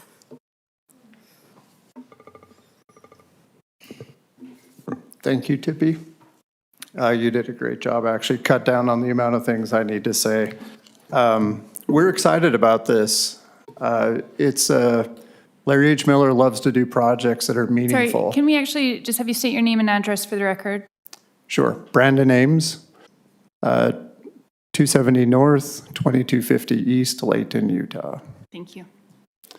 We're excited about this project. It's a unique opportunity. The views from this site are beautiful. They're stunning, and we are very aware of that. We also have the awesome opportunity of partnering with the Trust Lands Administration on this project, which means that funds are returned to the education system.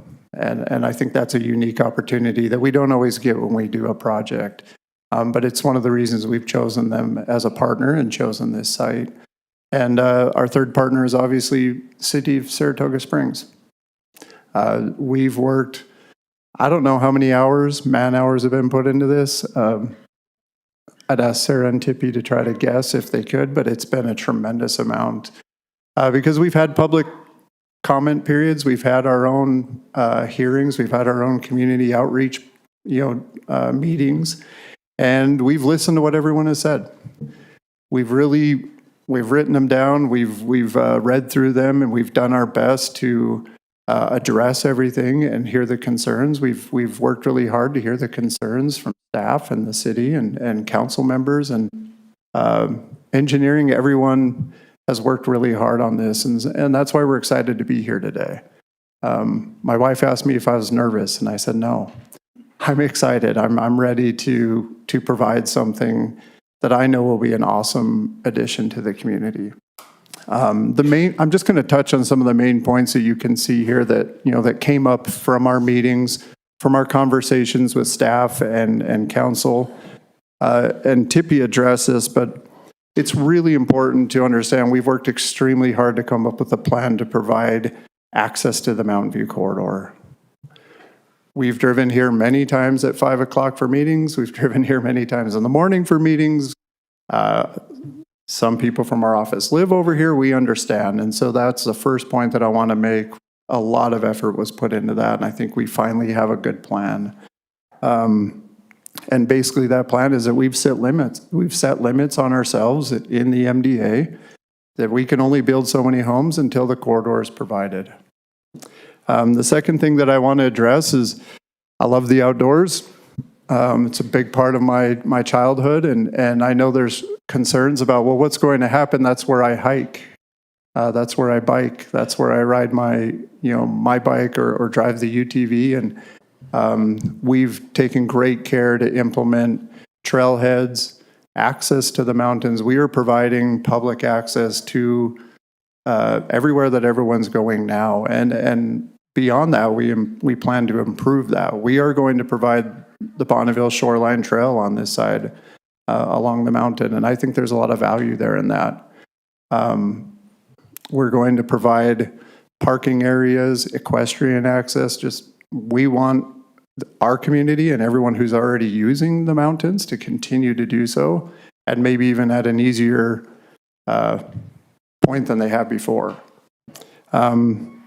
Along with the Bonneville Shoreline Trail, one of the really important things that provides is a fire break.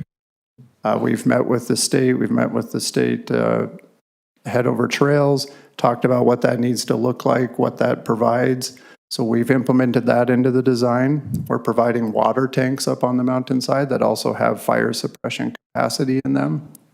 We're building debris basins, and we're trying to acknowledge, we know that there have been fires on these mountainsides before, and along with the emergency access routes, we wanted to make sure that we provided additional safety measures. So that is all in our land plan. I think that I know a lot of people in my family don't understand what ERUs mean or what density means. Density is like a bad word sometimes.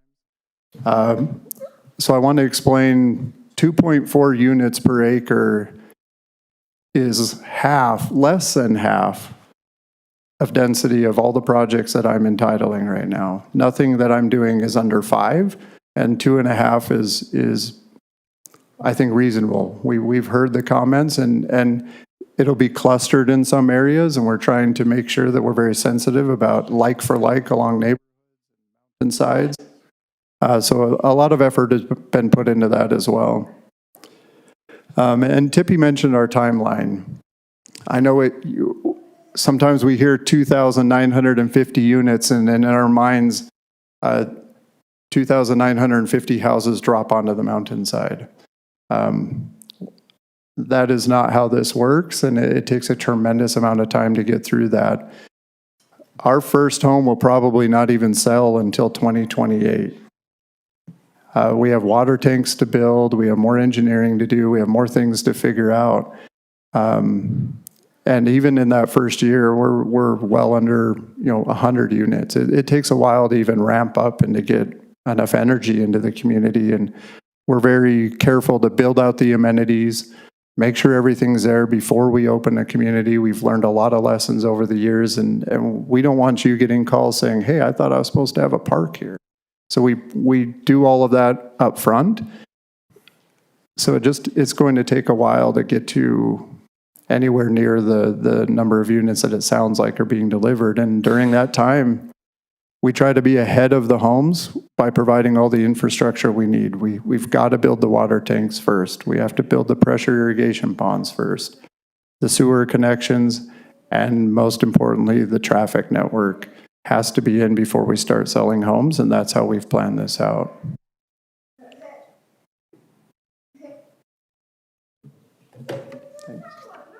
All right, I think it's time to turn the item back over to the commission.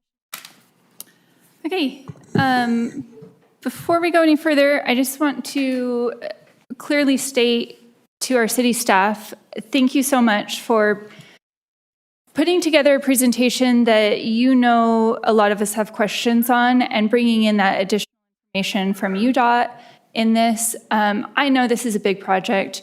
This is a huge project, and I really appreciate that y'all take the time to prepare us as much as you can and come in and work with us as much as you can.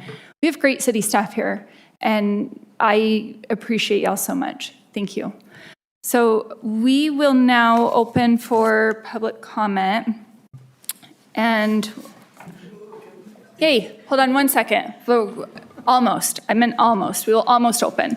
Right before we open, I want to make a quick couple of notices. I do want to hear what you have to say. We normally have a 15-minute time limit with this. I'm waiving that. I want to hear from you, okay? We do have a 3-minute time limit per person, though. Please limit your comments if you have a repeat issue that you're bringing up that someone else has brought up. We heard it. We all live here. We know traffic sucks. We hate it too, right? Like, we get it. And I do just want to remind you on this that state law does not allow us to regulate things with the schools. And the project does have two school sites set aside, and that's amazing. So just a reminder on that piece. And then, yes, please limit your comments to 3 minutes. And then if you have a specific question that you're hoping to have an answer at some point for, please be really clear with that and know that we aren't going to, we might not answer it tonight. If city staff can, we might get to it. But we do want to hear those questions so that if we aren't able to get to it, we can address that at a future point. And commission members, if you have anything you're wanting to ask a question or respond on, please write that down, and at your turn, you can respond at that time. And then, yes, so, and if we could queue kind of up so that we're not wasting time waiting for people to come up, and now we'll open. Oh, yes, I do. Time has been set aside for the public to express concerns and comments for subject matter. Oh, that's not the one I need. Sorry. I'll open the public hearing. Please be respectful of your comments. Please avoid repetitive comments. Please limit comments to 3 minutes. And if anyone is here for that, we'll hear from you now. Oh, sorry. We have a lot going on here tonight, and I lost the emails. Folks, where did I put those? Yeah, they're printed. They are, this thing? Yeah, there you go. I got it. I know how to do things. All right, we have a couple of public comments that's been emailed in. We have one from Ashley Schultz. I am currently very opposed to this development. This development is not even technically a part of our city. We barely lifted the building moratorium down south due to a lack of sewer capacity, and this made it so existing property owners were unable to build on their property that is actually part of the city. Right now, all of our schools are over capacity. This new development would bring more students with nowhere for them to really go. We also do not have roads to support this. Mountain View Corridor does not extend far enough south. It is also only a 2-lane road. The way into this development would be through neighborhood roads, and I don't see how adding 5,000 plus vehicles, assuming 2 per household, is feasible for traversing small neighborhood streets. Redwood Road also cannot support the additional traffic in its current state.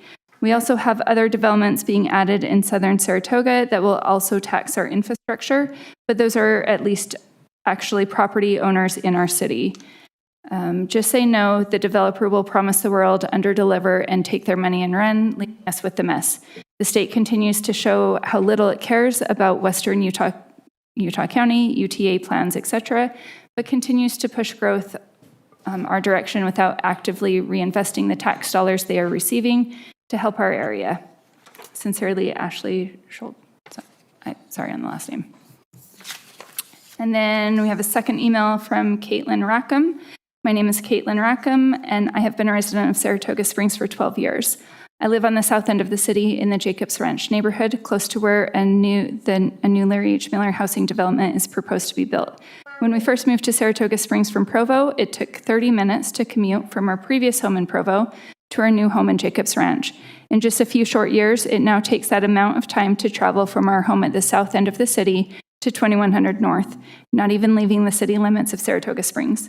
While I appreciate the need for affordable housing, there are 2 points to be made.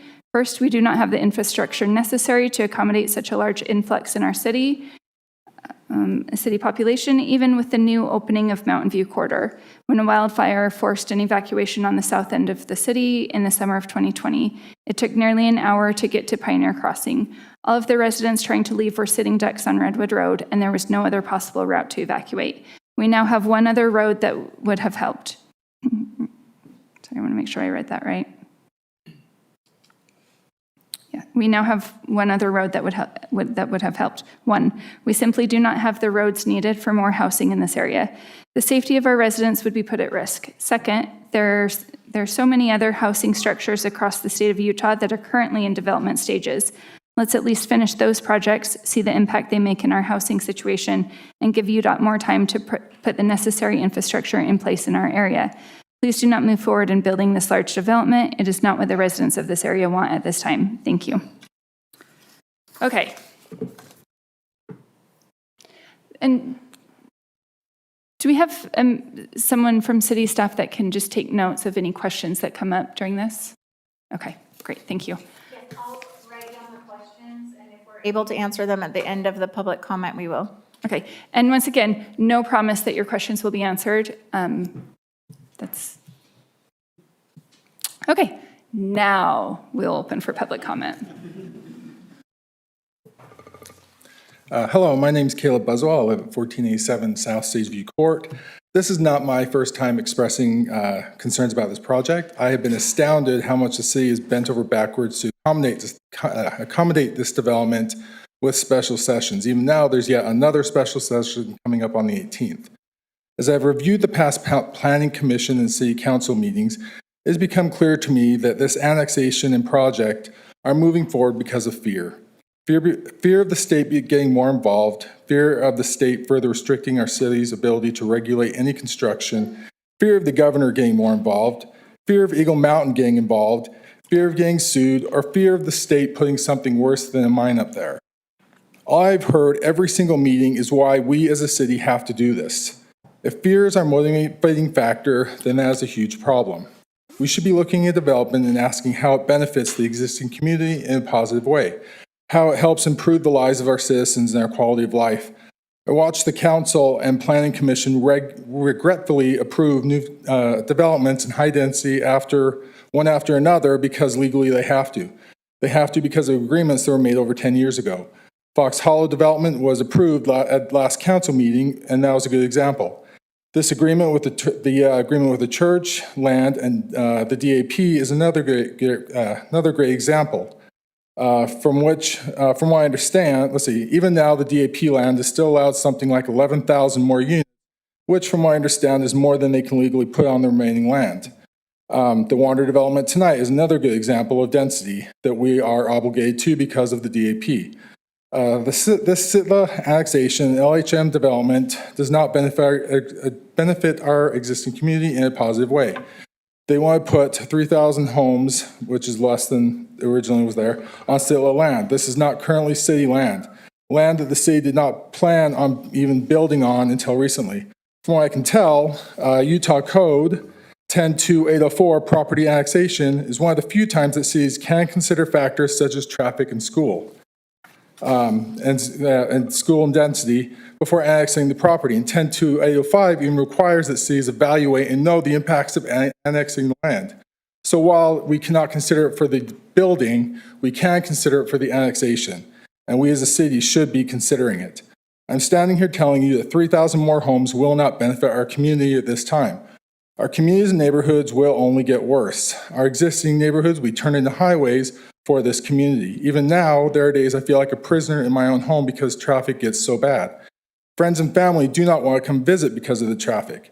My commute consumes far more of my day than it should, and far more than it did when I moved here.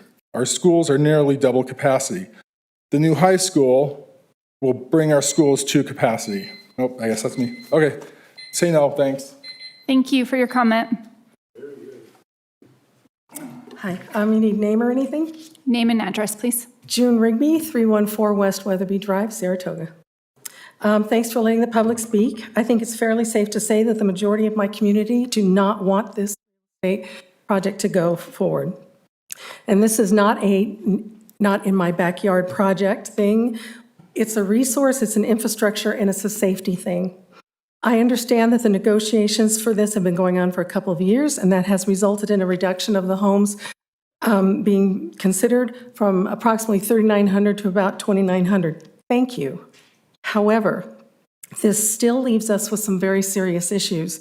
Anyone who is in this area for the 2020 Knowles fire knows you couldn't get out of town. What has changed since then? We've got a little bit of Mountain View corridor, which is great, but we also have thousands of new homes built, and they're very dense, and we also have thousands more in the pipeline already that will be built. So yeah, it seems like a really good idea to add 2,900 homes and the approximate 5,000 cars to that. Laws have been passed to take away our local right of determination because a large percentage of our legislators are developers, and they are passing self-serving laws. The governor's push to build is under the guise of a housing shortage, and they have spent $2 million of our tax dollars to convince us that we must build, build, build, and the denser the better. However, according to the Federal Reserve economic data, we have 14,239 homes currently on the market, and that is compared to 2,000 in 2020. In Utah County alone, we have 2,820 houses currently on the market. We have an affordability issue, not a supply issue. This is being forced on us and our city leadership without good cause by the state.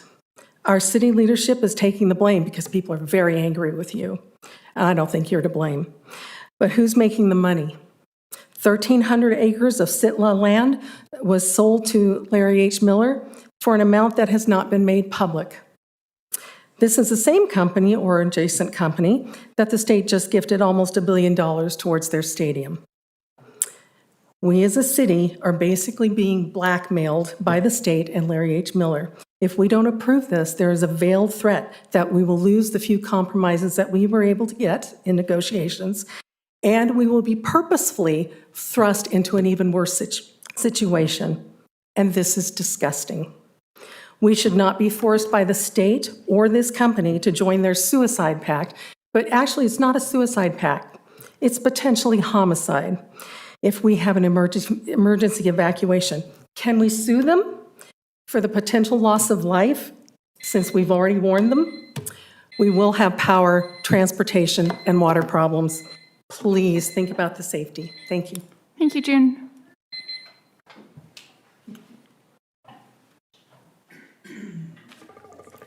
My comment's going to be really short compared to theirs, and I am nervous, unlike these guys, because I am nervous. Can I just get your name and address first, please? Kathy Collard, 1587 South Rocky Ridge Court. As a side note, I've lived here since the early 1980s, long before any of this was a problem, although we did see it coming. My question is about Mountain View Corridor. According to my conversations with UDOT, Saratoga Springs built Mountain View Corridor and not UDOT, and thereby they were able to skirt the requirements of the sound wall. Excuse me. Mountain View Corridor, as we've already talked about, is going to be the main way to get into the Three Canyons. What is the plan to mitigate noise and the terrible air quality that comes from these construction trucks every day? We back right up to Mountain View Corridor. The sound and the noise from the trucks going by all day long. They use their Jake brakes constantly, and that is against city code, but they don't care. And we don't have the police to enforce it. We've talked to them and they say they'd love to. We just have too many other more important issues than the racket they're making. But it's really important to us. We can't use our backyard during the hours that they do the construction. I myself have severe asthma. I cannot be in my backyard while these trucks are driving by, especially the dump trucks, putting out all of those fumes. It's really terrible. I invite any one of you to come to my home and sit on my deck and have a drink with me while we try to breathe. Sorry, I lost my spot. Basically, what I want to know is when can those of us along Mountain View Corridor, those of us that our property backs up to it, when can we expect a sound wall? UDOT, when we've talked to them, pushes it all off on you guys. We need help. We've been here since before the city was here, and we have moved. We lived where, I believe it's where Blocks is right now, right across the street from Costco. But we need some help. We wanted to stay in this city, so we moved to where we are, but right where we're talking about, Grandview Corridor or Grandview Boulevard and Mountain View Corridor. That's right where we are, right next to the fitness park. Our home has become very less usable since Mountain View Corridor opened, and I just want to know when our City Planning Commission will help us out. Thank you for your time. I appreciate it. Thank you, Kathy. Austin Rose, 551 Rolling Sage Way. And I just have mostly questions, so I guess you'll be writing those down. We can talk about them later, maybe. So I saw that the lot line is close to the development here, and I was just curious how close houses we're going to put up to that lot line. Is there a certain distance that houses can be built close to that? I also noticed that the Peck Rock landfill, I think this included that right there at the top of Grandview, and I didn't know if that was going to get purchased and converted or if that's going to stay and we're going to build around it or not. Concerns I have with that one is it seems to catch fire every once in a while, which seems concerning. Yeah. There was mention of equestrian trails, and I didn't hear any mention of how big lots can be. Right? I know we're talking about a lot of this high-density housing, but I'm kind of more interested in, like, do we have acre lots? Do we have equestrian lots? Do we have places for people to, have horses and chickens and bigger lots? I'm a little concerned with access to Israel Canyon, but that was kind of, you focused a little bit on that, so hopefully we can still have access to that. I know you said something about building water tanks. Are there any issues filling those water tanks? Do we have enough water to bring into the city? That would be one of my concerns. And then Mountain View Corridor, we've talked a lot about. I know that we were talking about extending it and making sure that it goes all the way south. I'd like to know, when are we going to get it so that there's more than just the 2 lanes? Are we going to have, all the way the 4 lanes or whatever that come past south of Pony Express?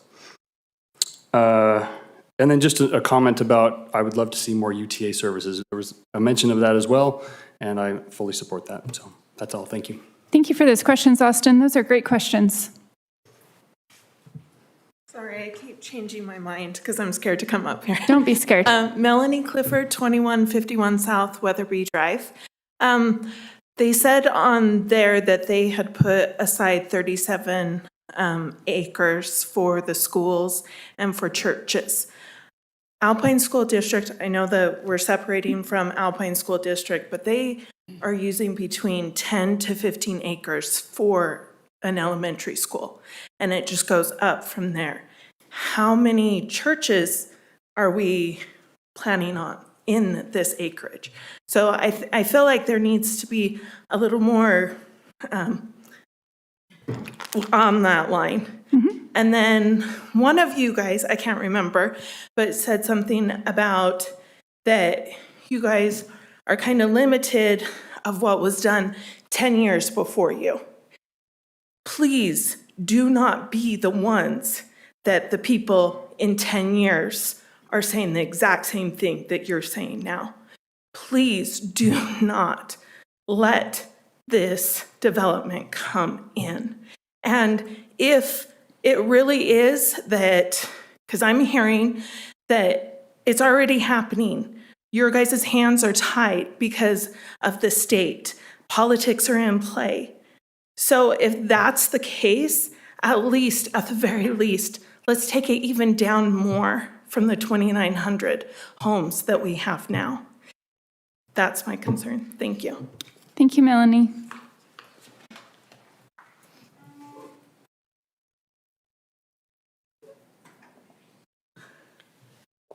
I just have a question.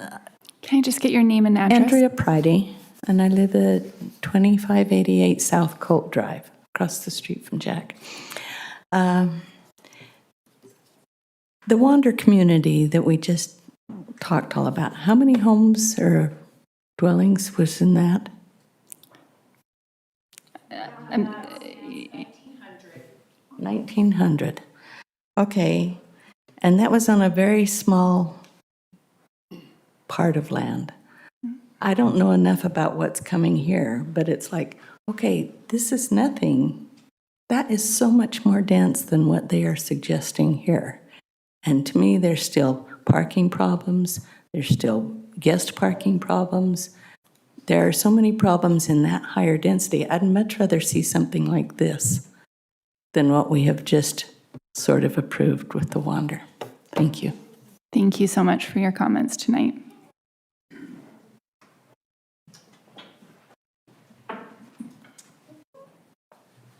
Blake North, 399 West Landview Drive. Couple questions concerning the new development. I live, Mountain View is basically right behind me currently with the new road. I have big concerns with the sound. Obviously, that's been expressed, but I also have concerns with the fact that my house was not initially designed for being back-to-back with the main road like that. Wildflower, a lot of the homes are set a little bit farther off. The backyards are deeper. My home is not designed that way. I'm concerned that I have a car go through my backyard, to be honest with you. There's no barrier there. There's nothing to stop that from happening. When somebody comes off of the frontage road there, or off of the main road onto the frontage road, that will essentially, I believe, is going to be the frontage road in that area. So I'm concerned that that's going to happen. It's going to be a slippery day or whatever. I also am curious if that is going to be a frontage road or if that is going to be the main highway, if that's what that's going to turn into. So that's the biggest concern with me, is just speed through there and everything else. I know it's a little bit different concern than normal traffic issues. Land zoning next to my home, that's probably my biggest one. It seems like there's a lot of effort being put into all of the other areas. Mine kind of seems to be, the area next to my home seems to be something that is a small area. Originally, it looked like it was designed to, to have the road take a 90, be kind of a circle in that area, have a few more homes built. Now it looks like they're going to utilize it for kind of an off-ramp, if you want to call it that. But now, there's still going to be a void there that I have no idea how that's going to be developed. My biggest concern is I have something like a gas station put in next to my home. Just killing the value of my home. It's bad enough I have, Mountain View coming in. Now I'd really like to know that area, what it's going to be zoned for. It's going to be strictly residential or not. So safety, zoning, and sound, and concern for what might go in next to my house. Okay. Thank you. Thank you so much for your comments tonight.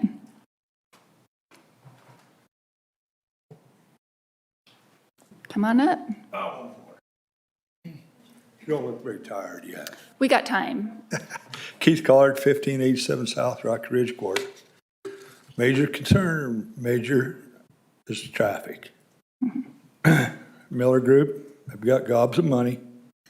They're not interested in building homes, they're interested in making money. That's making all the rest of us very miserable.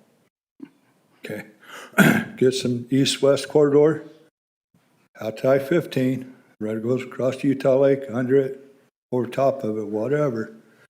What we've got going right now is just it's a cluster. It's miserable.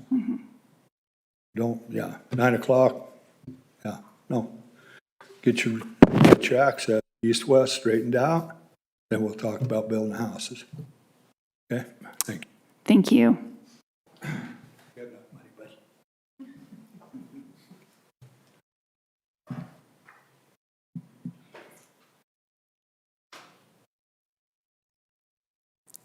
Okay, seeing no more public comment, I'll now close public comment. And I just thank you for bringing your concerns in. I really do want to know about them. I know our staff wants to hear about them. We can't really fix things if we don't know where the problems are and what needs to be addressed, right? So I appreciate hearing them.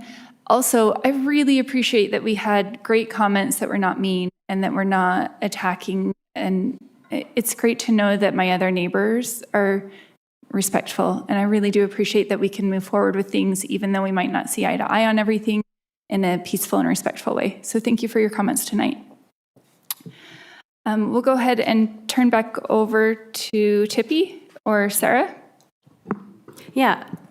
Public comments are closed, yes.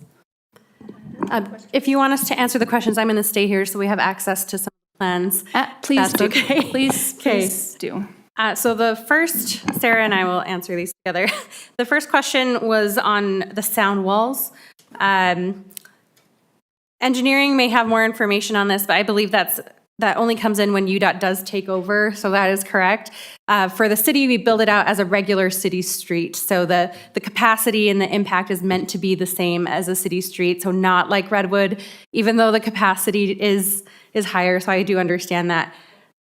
Yeah, I just don't think there's funding or plans. Engineering can correct me if I'm wrong. The city doesn't do sound walls, right? Yeah. Mm-hmm. And related to that, I don't believe we have a timing for when this road will become a UDOT road, though. I know that was asked a little further down. UDOT hasn't gotten that far, but getting the right-of-way is happening sooner than was planned with this project, so that's a big push to try to maybe get some investment from the state, not just the city build out of this road a little sooner as well. With the environmental study being done, I anticipate that with the next long-range plan, that MAG, which is our regional metropolitan planning organization, so they do the transportation planning for Utah County, as well as UDOT and UTA. They're working on their master plans this year, so that should come out end of 2026, early 2027. So hopefully we'll have some dates solidified, and hopefully they've seen and heard from us enough about our growth that we do see investment sooner than later as well. But unfortunately, we just don't have that timeline right now. But we do hear you, so thank you for speaking. We are noting all of these comments, and hopefully we can do something about it sooner than later as well. Some of the next questions, let's see, may be best answered by the applicant, actually. On the lot mine and how close will houses be to it. I believe there's a lot of open space. Sarah, do you mind if I have the click? Or actually, I might need the arrows. While you're pulling that up, I did have a, what do you need? Oh. We did hear a question on whether the Peck landfill will be closed, and yes, it will be closed. And then we did have a question on how big the lots will be. That's a good question. They're not showing any 1 acre lots. They are showing 70 lots that would be 1/3 acre. And of course, they could be larger, but they're committing to 70 that are 1/3 acre. And then the rest of the lot types in there are smaller than that. Okay, so in this map, I think you can see my arrow in the screen here at this point. So here's the lot line here, and this, these two shades of, or is this, Brandon, can you verify this for me? Are these the large lots? Correct. Okay, so these are the closest homes to that, and you have an entire giant debris basin, so basically larger than a detention pond that's capturing the downhill water runoff from the mountainside, as well as all this open space. So it's hard to tell with the scale of this map, but it's quite far. It'll be quite far from the mine, and I think that was done intentionally. This black line here will be the Bonneville Shoreline Trail that they've proposed. So there are a lot of amenities and open space that are proposed in this area that kind of exist today. They're trying to solidify the trails as they exist, but also provide more amenities along them. But this yellow shade would be the closest homes to that. And on the south end also, it's a little bit further as well. So hopefully that answers that question for the lot mine. The Peck landfill plans, so this little square right here is where the Peck landfill currently exists today. So the applicant has committed to turning this into usable open space. So they're going to clean it up and figure out what they need to do environmentally. That will come with the village plan, and we will pay close attention to, the mitigations needed for the environmental element of that to make that, usable for people. But they have committed to making this open space. So something like a bicycle track, I believe, in a trail system over here. So it will be a part of the area, but it won't be closed off, and they're trying to incorporate it into the community. Let's see, the next one on equestrian trails. I think Sarah kind of answered this on how big lots will be, whether or not there are animal rights. We don't have a specific number, but the applicant has committed to large lots, at least up to an acre on the hillside. Well, 1/3 and up. So they will have acre lots. We just don't know how many. And we will look at that at the time of village plan. So pay attention to the public notices. You're welcome to come out for a public hearing at the time of village plan. And we will specifically identify those large lots at that time. I think that just boils down to trying to get more site-specific information as we go from village to village, looking at the planning of that with the applicant.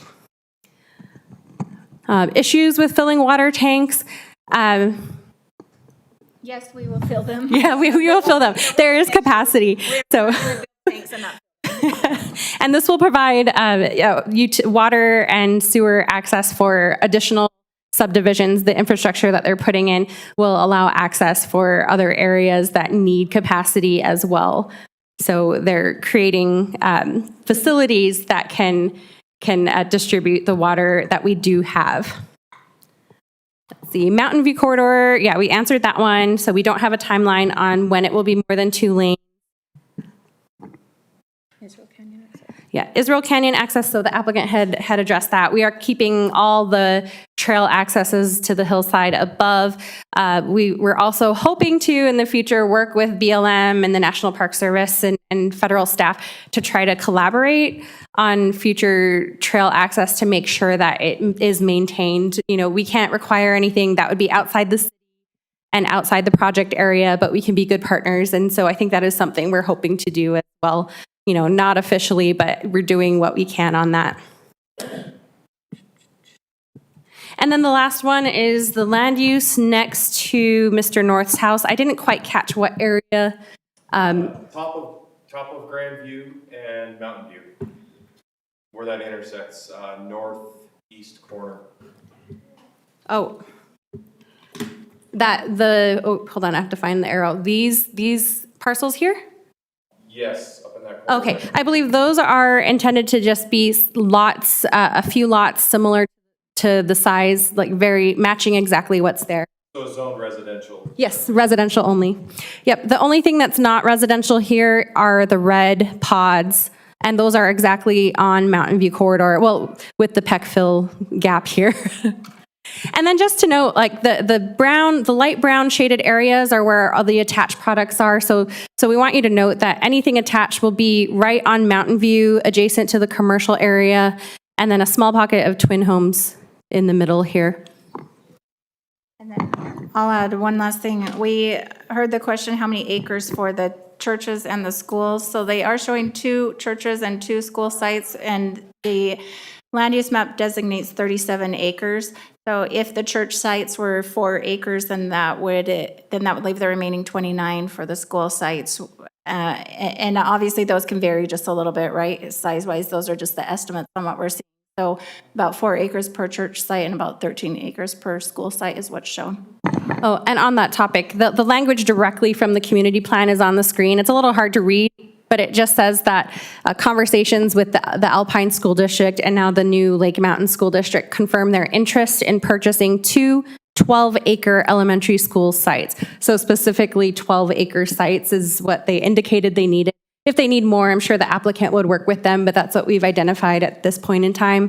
And I'm assuming that those are the 2 larger blue squares here, and that the church sites would be the smaller squares. Is the road behind my house a frontage road or a? So public comment is closed, so we can't take more comment at this time. I'm sorry. I'm just hoping that you can answer the question I asked. Yeah, so he did ask that question. So on the status of the road at this point, I think Grandview is where it kind of becomes smaller. So I don't know if engineering knows exactly the build-out plans for Mountain View Corridor south of Grandview or around Grandview.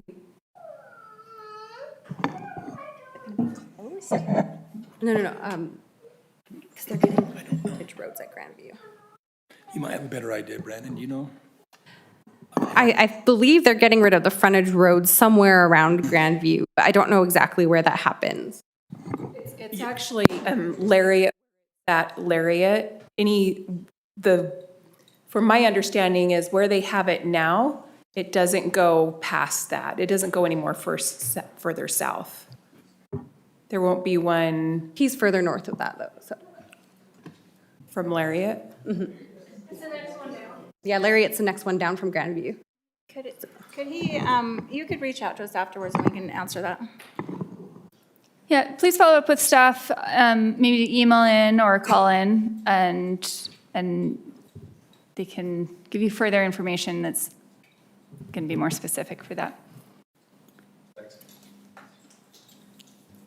Tippy and Sarah, anything else on your end? Okay.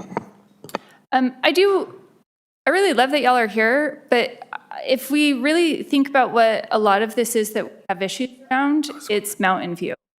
And how many of us are going to the state? And how many of us are going to those committee meetings and pressuring the state, right? Like, I love that you're here, but we need to be pushing the state, and we need to be attending those committee meetings. We need to be pushing for that there at that level, because we can't do anything about Mountain View, right? Like, I can't put a sound wall up for you. I would if I could.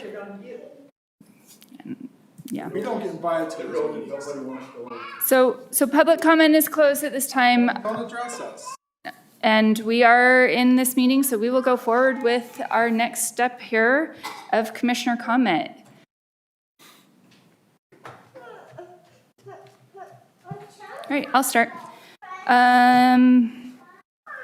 Amendment points, are those, so amendment points are based on the overall size of the property, is that correct?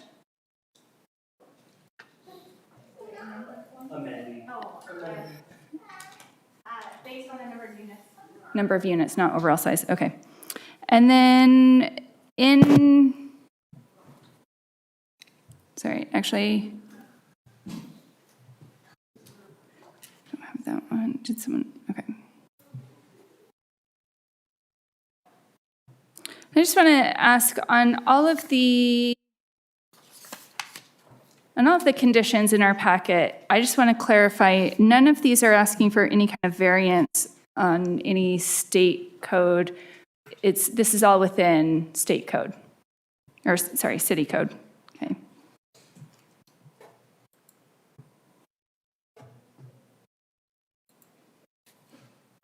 Okay, and then for the applicant, what kind of plan do we have going in? Can you speak to the plan for the construction trucks, the mining trucks? Do you guys have anything in place yet? Anything in mind of what we've got? We just, right now, when we get to that phase, it'll be a little bit later in the village plan, but We're planning on routing them so they don't go by schools. I think that's written in our MDA. And we also don't want to have truck traffic going through the communities, so we're working on a plan for that. We don't have anything solid right now, but we're talking to everyone that we can to make a plan for that.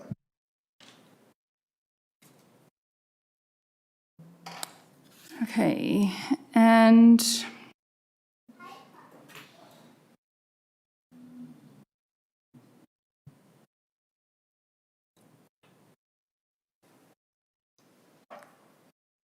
let's go to Commissioner Hill. Those that have spoken this evening, thank you for coming and spending time with us and sharing your concerns. Growth is always, it's variable, and, we say we don't want growth, but our master plan has growth for our community, and that's how we get our amenities. That's how we allow individuals such as myself that moved here 3 years ago. I'm part of the growth piece. It is a great community. But again, thank you for sharing your thoughts and your concerns. And as you saw staff take that down, we've heard that. And you'll have an opportunity to go before City Council and share your concerns at that point. With that being said, we've met with the developer, we've met with the Utah State Land Trust. So this hasn't just happened. This has been going on for a while. We've got a plot of land that could be used for all kinds of things. And my thought process is, as I look at this plan and as I look at the developer, there's some things that come to my mind. Number one, it is a community plan that has a master development agreement with it. I love that it's got those elements. I have served in other communities on city council and worked with planning commissions where to annex had to go to a vote of the people, and the people got scared, and so they didn't let that happen. And the development then was created in clusters, and there was no connectivity. There were so few amenities, and it did not flow. And after that 15-year process, the city, we look back and says, we really wish we would have been able to pass this and have a community plan. And when I look at this plan, I go and I say, we've got a developer that's willing to listen, and we've done so much interaction right now. I like the thought that we have a community plan that will bring this all together.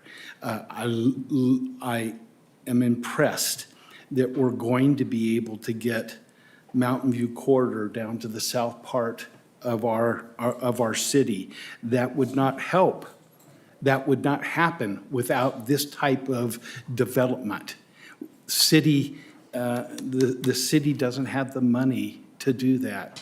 It's, in all my years of dealing in growth and city, you can never build the infrastructure before you develop the development. There just isn't money. Money goes where the needs are. And so, again, this is just an overview on my part. As I look at this plan very carefully, it's well thought out.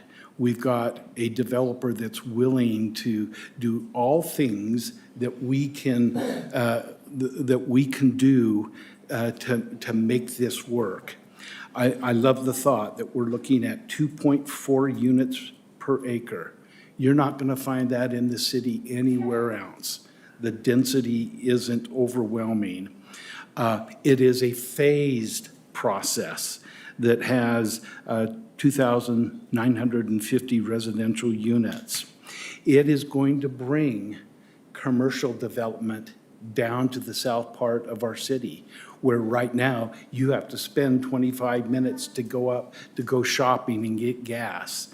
You will have some of those amenities. We don't know what they are and where they're going. We know where they're going to be, but we don't know what those are right now.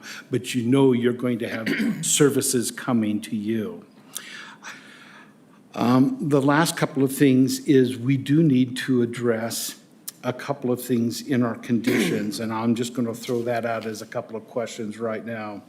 Shall the city council accept or deny public ownership of public identified community-wide trails as proposed on sheet 5A-2?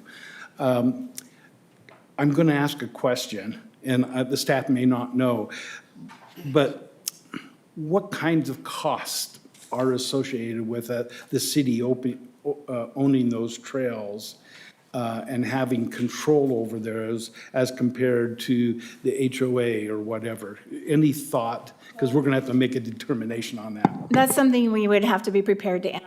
Not prepared to answer that on the spot. We do keep track of all of our maintenance costs, obviously for our Public Works and Parks Department, but we don't have that handy. Okay. My thought on that is I'd really like to see to have city-owned on the trails, because that's where we're going to be able to have recreation things happening. We want to make sure it's quality up to a certain standard that the city would have with the other trails that are happening throughout the city.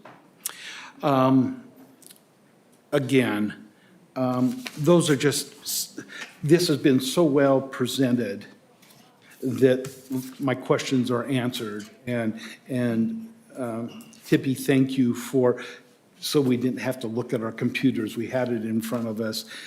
There are no variances. This is a very clean approach to what we're trying to do within Title 19 and the existing approach that we do development in. And so, again, we listen, but we still need to grow. And I think we have a plan in front of us that allows us to keep density at a minimum, developing an area that would be, I think, in concert with the livability of what we want in Saratoga Springs. So thank you, Chair. Thank you, Commissioner Hill. Commissioner Carn. Thank you. I just have a few questions I'd love your guidance on. I know you don't know the cost of the trails, but do you have any guidance from the city on pros and cons of whether we recommend that the city take trails or not? Yeah, we do have a standard of open space for accepting open space, Public Works Review and Parks Department. But typically we accept paved trails for the most part because those are easier to maintain, and typically concrete trails, but we have accepted asphalt trails in certain cases. I'll note that the top on this list, the top 10-foot unpaved trail identified is specifically only a section for the Bonneville Shoreline Trail. And when we talk to the applicant, the Bonneville Shoreline Trail in other areas is not paved. So we wanted to maintain the same type of usage on the Bonneville Shoreline Trail as it is in other parts of the state. And so the city was okay, Public Works indicated that they were okay with that. Okay.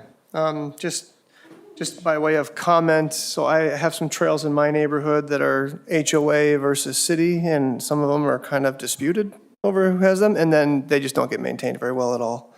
And so there's some benefits to city in my eyes.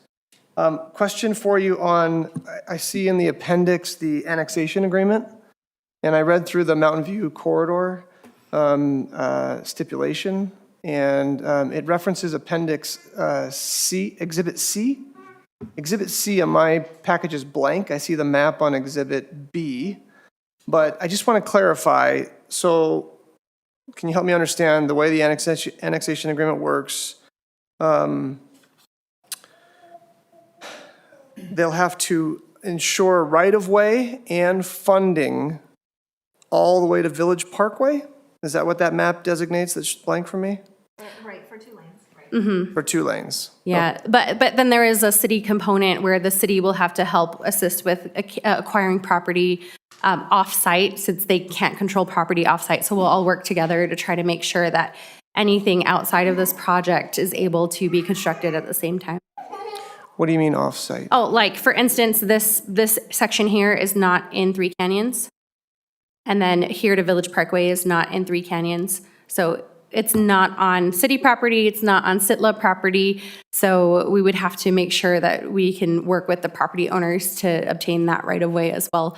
But this is a Okay. priority for the state and for the city. So there's no obligation as part of this agreement of the state to fund the acquisition of the right-of-way in between that note?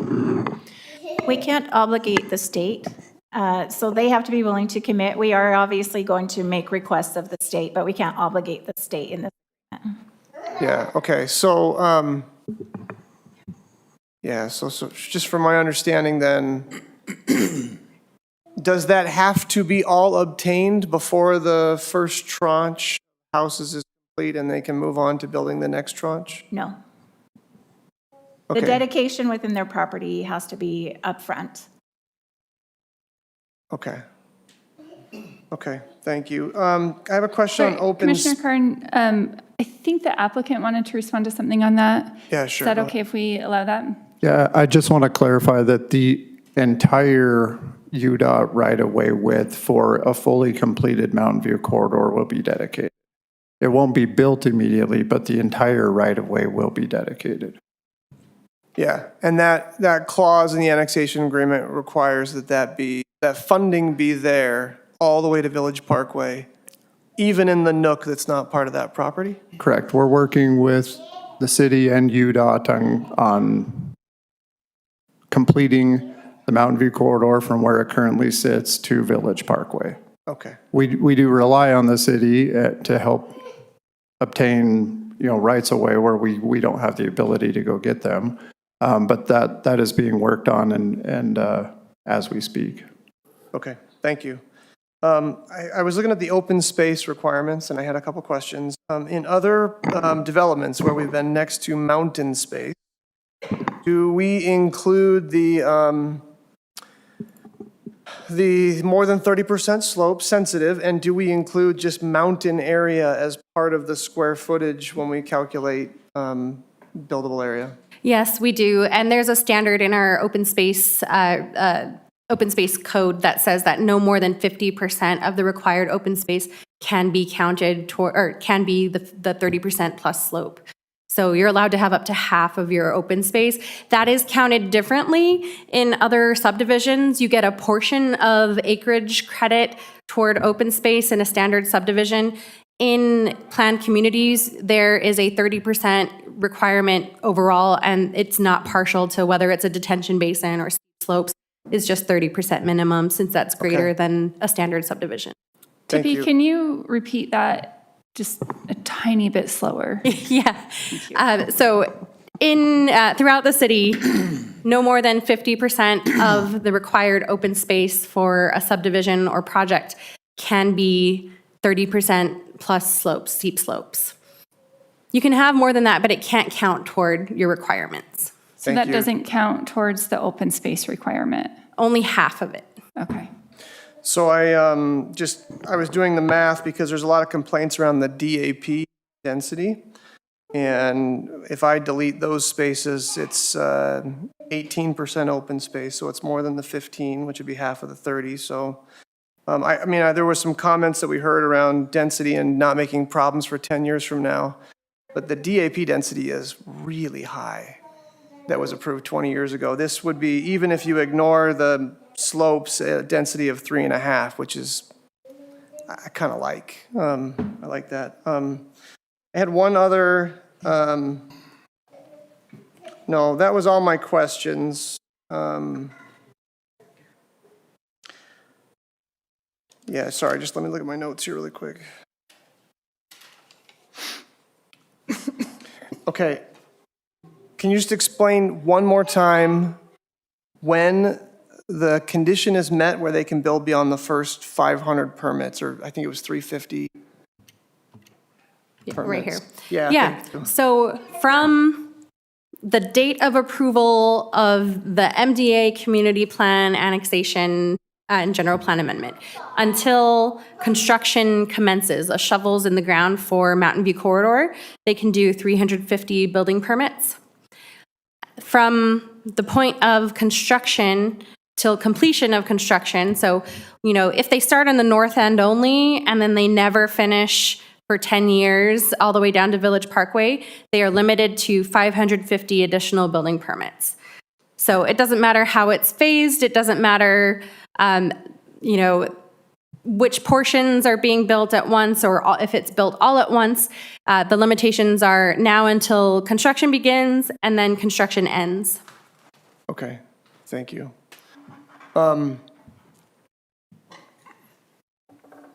Okay, thank you. How much trail is this development asking the city to take?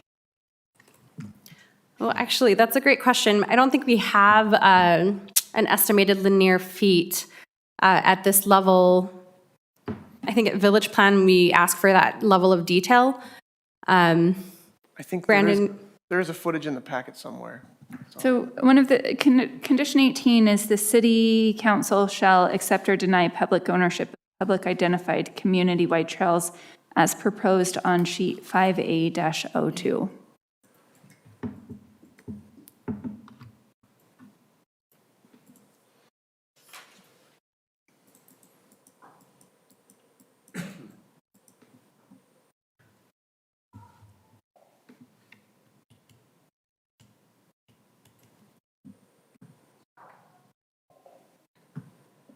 I still don't think we have that number.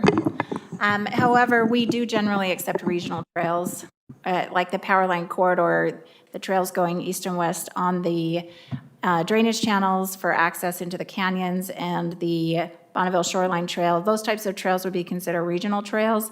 The trails along Mountain View Corridor would be built by UDOT, so those would already be public trails. They are proposing on this particular slide, which in your packet is page 395, they are proposing 10-foot wide trails. So the blue line on this sheet, they're proposing a 10-foot wide unpaved trail. As we mentioned, that would be similar to the Bonneville Trail line in other areas. That is one they are recommending as public. And then the 10-foot trail you're seeing in the Power Line Corridor, they're recommending that be public. And then the east-west trails are recommending that those be public as well. And then the dashed lines are what they are recommending be private and HOA owned and maintained. However, staff isn't necessarily concerned with the request for public trails because their ask is consistent with what we're seeing in what we've approved in other parts of the city. So we didn't prepare all that information for you just because these are on our Trails Master Plan as regional trails. So accepting these as public would be consistent with what we've been doing throughout the city. Okay. And the applicant like to add on that? Yeah, thank you. I pushed this before she got to the last part, but I just wanted to say that we pushed it to the village plan approval because, as you've probably noticed, this is a fairly clean application as far as following city code goes, and so we don't have any anticipation of really pushing against whatever we work out at the village level. We think it's important to have some of the trails be public. Like, I personally use the Bonneville Shoreline Trail multiple times a week. And it's used enough, it's not paved, that there's not much maintenance. You know, I think that's important, that that's a public trail. And some of the trails that we want to have access up into the mountains, we want to make sure that it's public because the counter to having a private trail is, yes, the HOA maintains it, but then also the HOA, for legality reasons, has to put signage up that says this is a private trail. And so that's going to be the balance that we seek at the village plan level, sticking to our goal to maintain access to the mountains, but also not trying to put a burden on the city. So we didn't feel like at this stage we could really clarify, you know, exactly what that would be, but our goal is to follow code and work with the, you know, staff and engineering on that. Okay, thank you for clarifying that. So if we go with accept on condition 18, when it's in the village plan, the city still has some control or some ability to say this works for us or this doesn't work for us?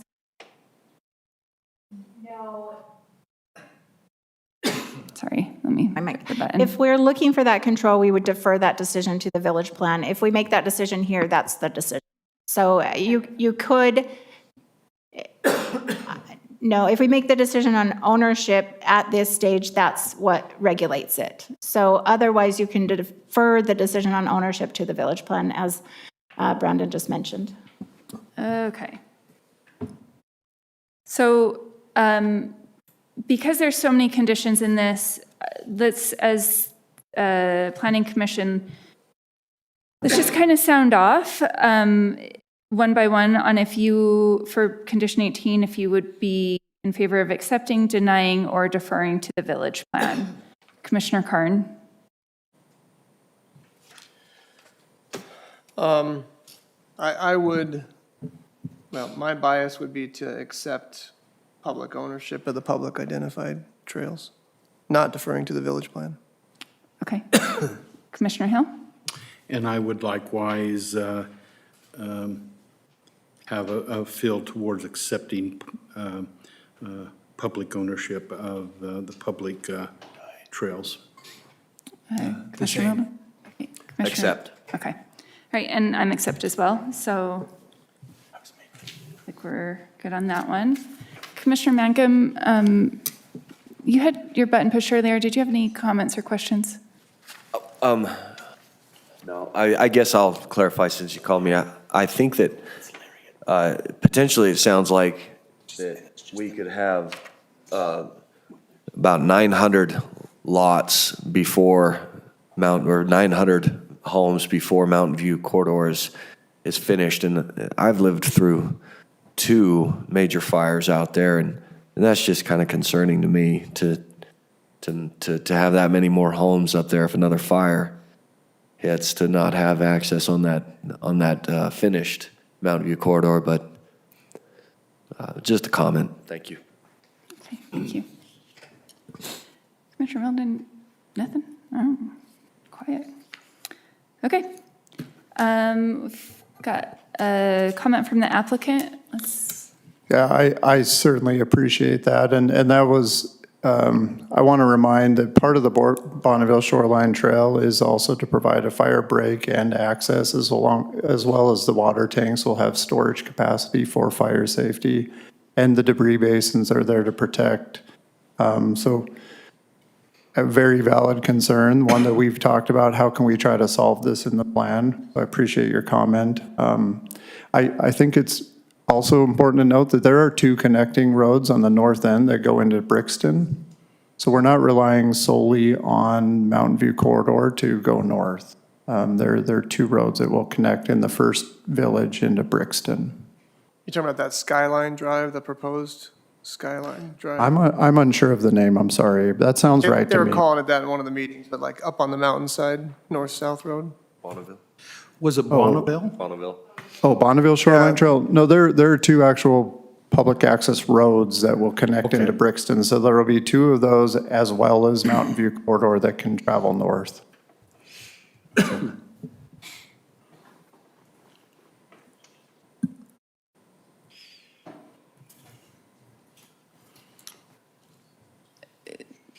On the southern,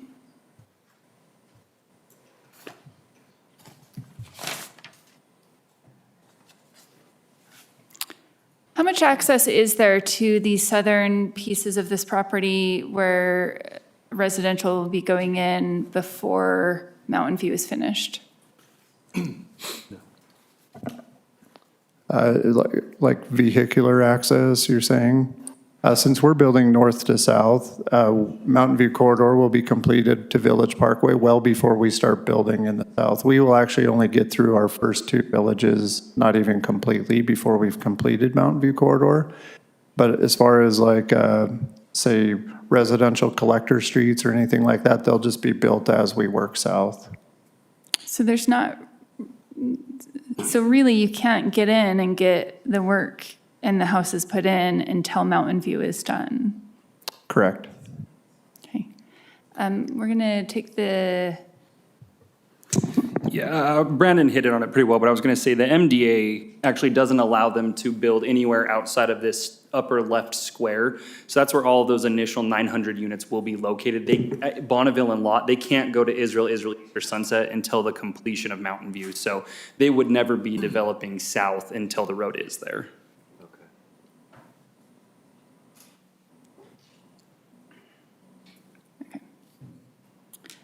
Commissioner Karn.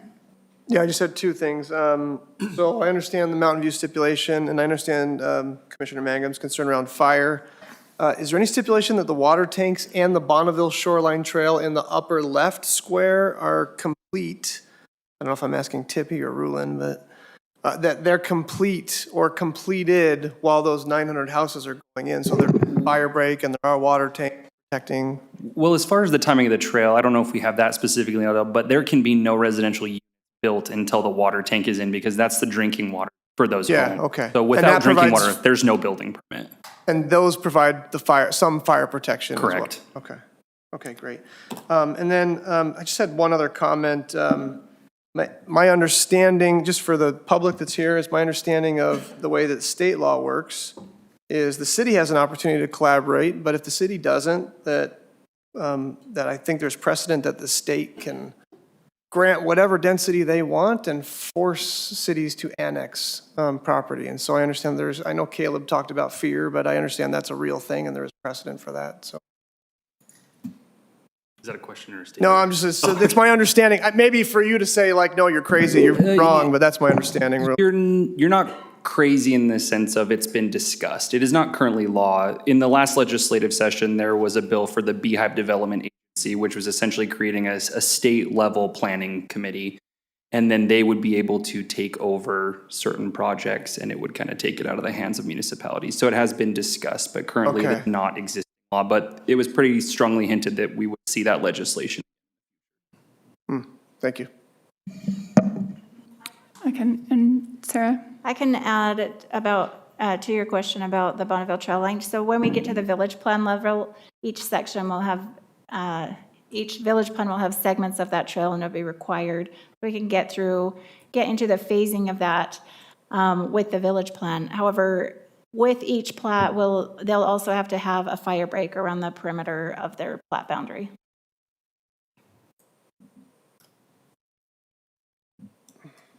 Okay, thank you, Commissioner Karn, for those comments. No? No. Just a question, could you, Sarah, if you don't mind, provide some clarity? If this doesn't get approved by the city council, we just make a recommendation, but if they don't approve it, then the city doesn't have a way to get a bunch of money and get the roads built out for safety reasons, for our commute. We may lose an opportunity to actually solve some of these problems that the citizens have mentioned. Is that true or not?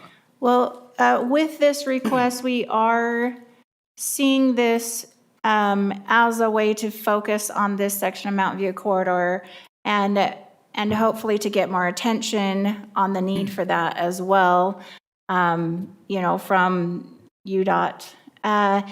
So we are hoping that with a development like this coming in, that will get us the road. So you see in this master development agreement a commitment for the phasing of the Mountain View Corridor on property that's beyond theirs. Obviously, that's going to take some cooperation. But without that, no, we don't, without this development, we don't have that focus. So we are trying to use it to our benefit, right? If we're going to consider something like this, we also want it to benefit the city. Yeah, because I've looked at the congestion, and if we say no, we keep the congestion. If we say no, we lose access to funds that may have been available to help continue the roads out there. We continue with the 90-minute commutes. And so I'm just kind of weighing balancing. It seems like this might, even though we're going to have development, we're going to have growth, but this might be able to help steer and leverage and have the developer help us get this road built out there and solve a lot of these issues. I was in the fire. I had to evacuate my family. I get the 92-hour commute. So this has a real potential to help solve some of those issues that have been mentioned. Is that fair? It does help us get more prioritization for Mountain View Corridor, and our main focus as a city for that prioritization is because of the fires and the evacuation and all of the concerns we've been hearing. We understand we need more roads. We understand we need more access routes. We understand traffic is exhausting to everybody. We understand all of those things. This, having a development like this proposed, which again is not a high-density development, right? 2.5 to 3 units per acre is not high density in the aggregate at all in any way. And this area has been on the general plan of the city the entire time.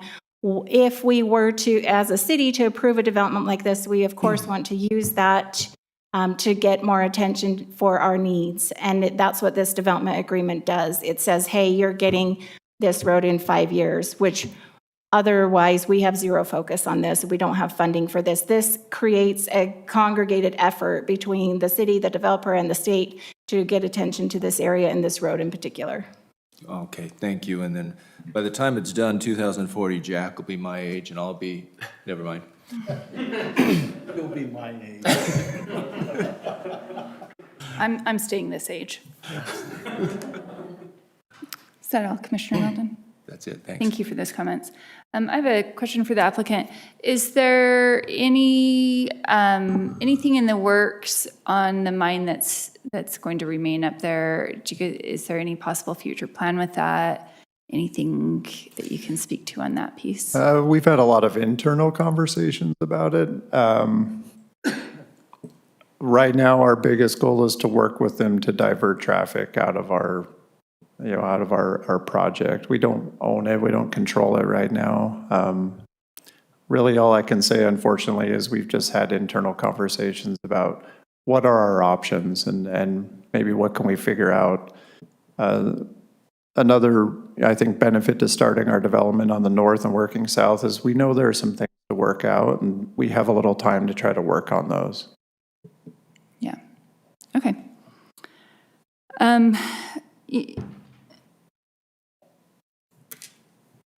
One of the things I've been thinking with this project is I understand the city is getting a lot with Mountain View coming in with it. And there's this time frame where things are worse before they get better. And hopefully they do get better, right? But part of that worse before they're better with this project in particular will be there will be additional trucks on the roads. And that is going to make things significantly worse before they get better, right? Just clearing the land, getting, I don't know, construction words, digging things. Engineering is probably dying right now. Putting holes in, whatever. So, I thought about this and I was like, what if we talked about having trucks enter from the south? That doesn't actually solve the problem though, because that is still traffic and still where that is. Is there any consideration on that? Is there anything that you can do to help us with that piece? Yes. Sorry, you're not turned on. There you are. Thank you. Certainly something that we've talked about tremendously as well. Right now, I think our best option is we're going to try to, I've done other developments in Saratoga Springs actually where I've been able to process a lot of the material on site and cut down on truck traffic. And I'm a pretty big believer in that. So our goal on this project is to utilize the material that we have there with the quarry and produce a lot of our own material and try to minimize truck traffic, period, for the entirety of the project. We've already been talking to people about that. We've had professionals come look at the site and confirm that we have quality enough material to create and process our own material, which should eliminate a tremendous amount of truck traffic. Okay. I don't think that we can really ask more than that. So I do appreciate that that is an internal conversation that's happening. And as you heard tonight, there's a lot of concern there. Is there anything, with the sound wall, anything you want to address with that or stay on that piece? I actually appreciate that comment. That's not something that we've discussed. So I appreciate it. I always appreciate people coming to these and coming. I want to thank everyone who comes to our open houses, time to send an email, who takes time to reach out to staff and communicate with us because it's all helpful. And that's a perfect example. sitting here, I can't make commitments for UDOT or others rights away or anything like that, but I can say, hey, we have something to talk about and look into. So I appreciate the comment. And I do want to say that we like to stay after. So if there's anyone who has additional comments, or maybe there's something that wasn't answered, please come find us.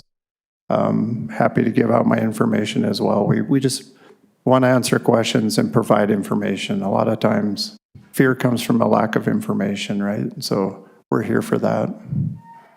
Okay. All right, that is it for me on that. We'll go ahead and close those, and then I'm gonna push that button. And all right, before we entertain a motion, I just want to ask commission members if there's any additional questions you have on the conditions or findings in the packet that we need to clarify before we can move forward.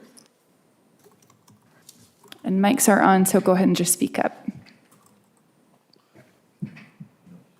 Commissioner Carn? Okay. All right, I will entertain a motion. I'll go ahead and make a motion, positive recommendation. I move that the Planning Commission issue a positive recommendation to the City Council for the requested Three Canyons Community Plan, Master Development Agreement, and General Plan Amendment located at Mountain View Corridor and Grandview Boulevard to Stillwater Drive with the findings and conditions in the staff report, and to specify that item number 18 say that we recommend we shall accept the public ownership of the public identified community-wide trails. Can we add the amendments to the motion? The amendments on the screen that are highlighted in yellow to the, Tippy went over those in her presentation. If you could add those to your motion, that would be fantastic. Yeah, absolutely. And also point out that the additional added amendments are number 7, that we shall not, number 9, that highlights lot mine, and the lot mining added to this community plan as an amendment at the same time, including but not limited to the following requirements, A, B, C, D. And then number 10 is that it identifies what building permits they can have while they do the master development. 350 residential permits allowed prior to construction, 550 residential building permits allowed between commencement of construction and completion, anticipated completion no later than December 31st, 2030. And then we struck out from number 12 in the hillside area. One more, number. And then 21. 21. Number 21 also has the item C related to, struck out from the signage themes. Okay. Thank you for that. Hardest one ever. Going out with a bang. Yay. All right. We have a motion from Commissioner Mangum. Do we have a second on this motion? Second. We have a second from Commissioner Hill. Any questions on the motion? Okay. All in favor say aye. Aye. Any opposed? It passed.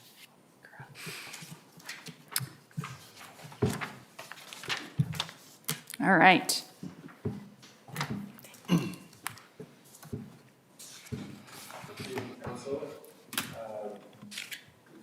This is a code amendment related to our sign code. We have two things that we're looking at tonight. They're both fairly minor, and I have some illustrations to help clarify what it is we're asking for. So the first one is in our general standards.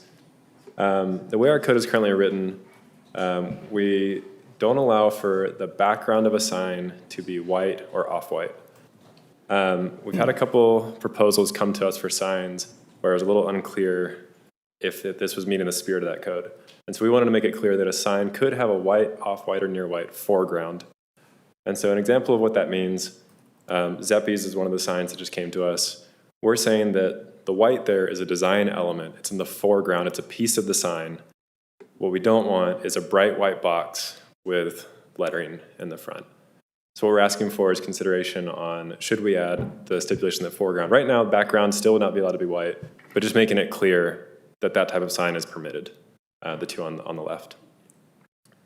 And then the other issue we're looking at is the office warehouse zone. Right now, office warehouse and business park zoning are lumped together in our sign code.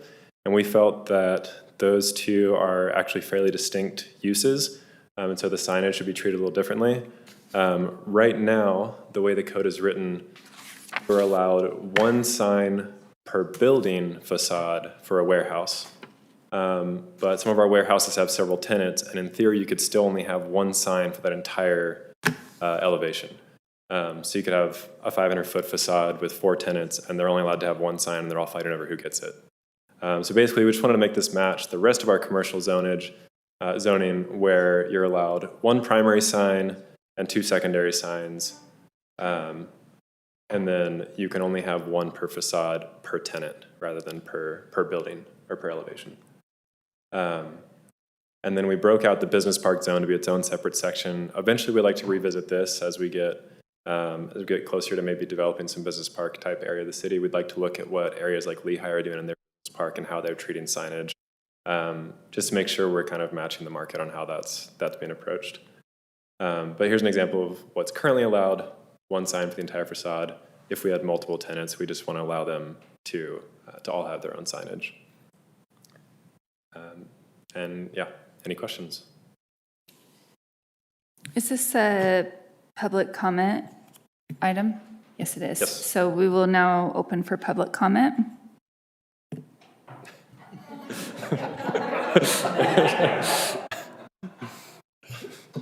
Seeing none, we'll close public comment.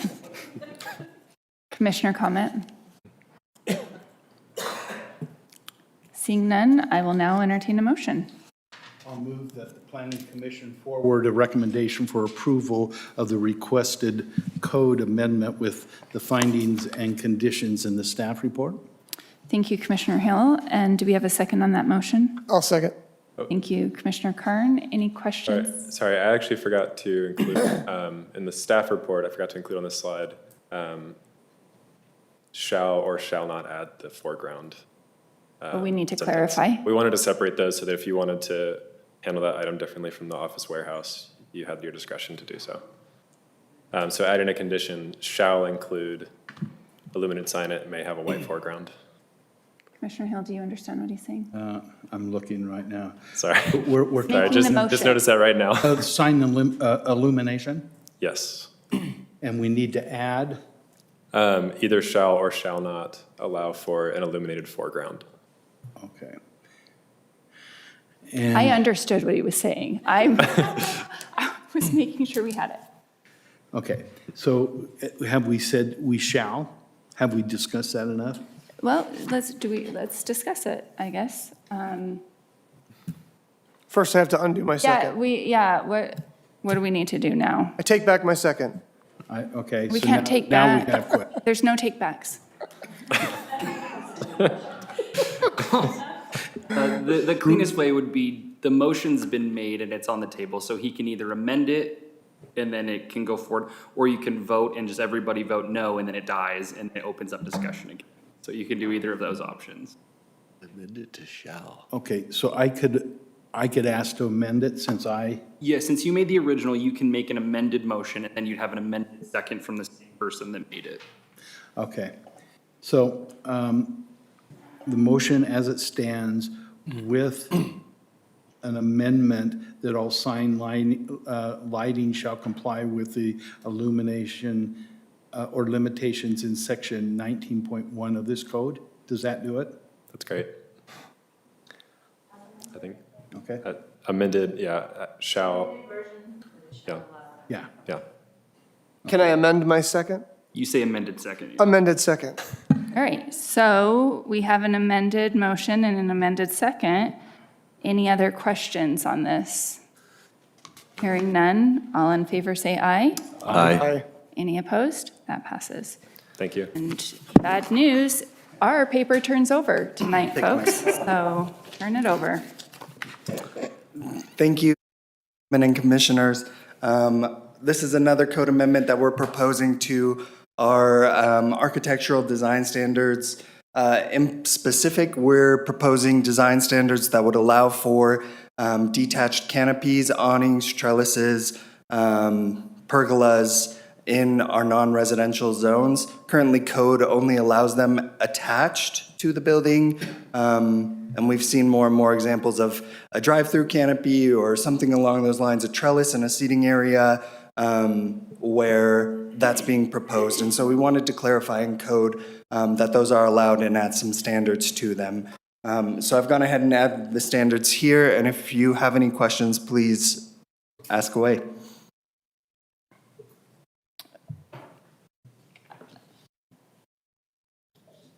Does anyone else have any questions real quick? No, everyone's good with this. Is this the bar like that would have the break? Yeah. Similar to that, I don't know off the top of my head if the one at the break is connected or not. We've seen it at gas stations, so Maverick has the trellis over the seating area. We've seen it at Holiday Oil as well, where they've proposed those trellises over seating areas. Another example would be the canopy for the drive-thru at Chick-fil-A is one that we're aware of, where we felt like we needed to clean up code on this issue and add some hard standards.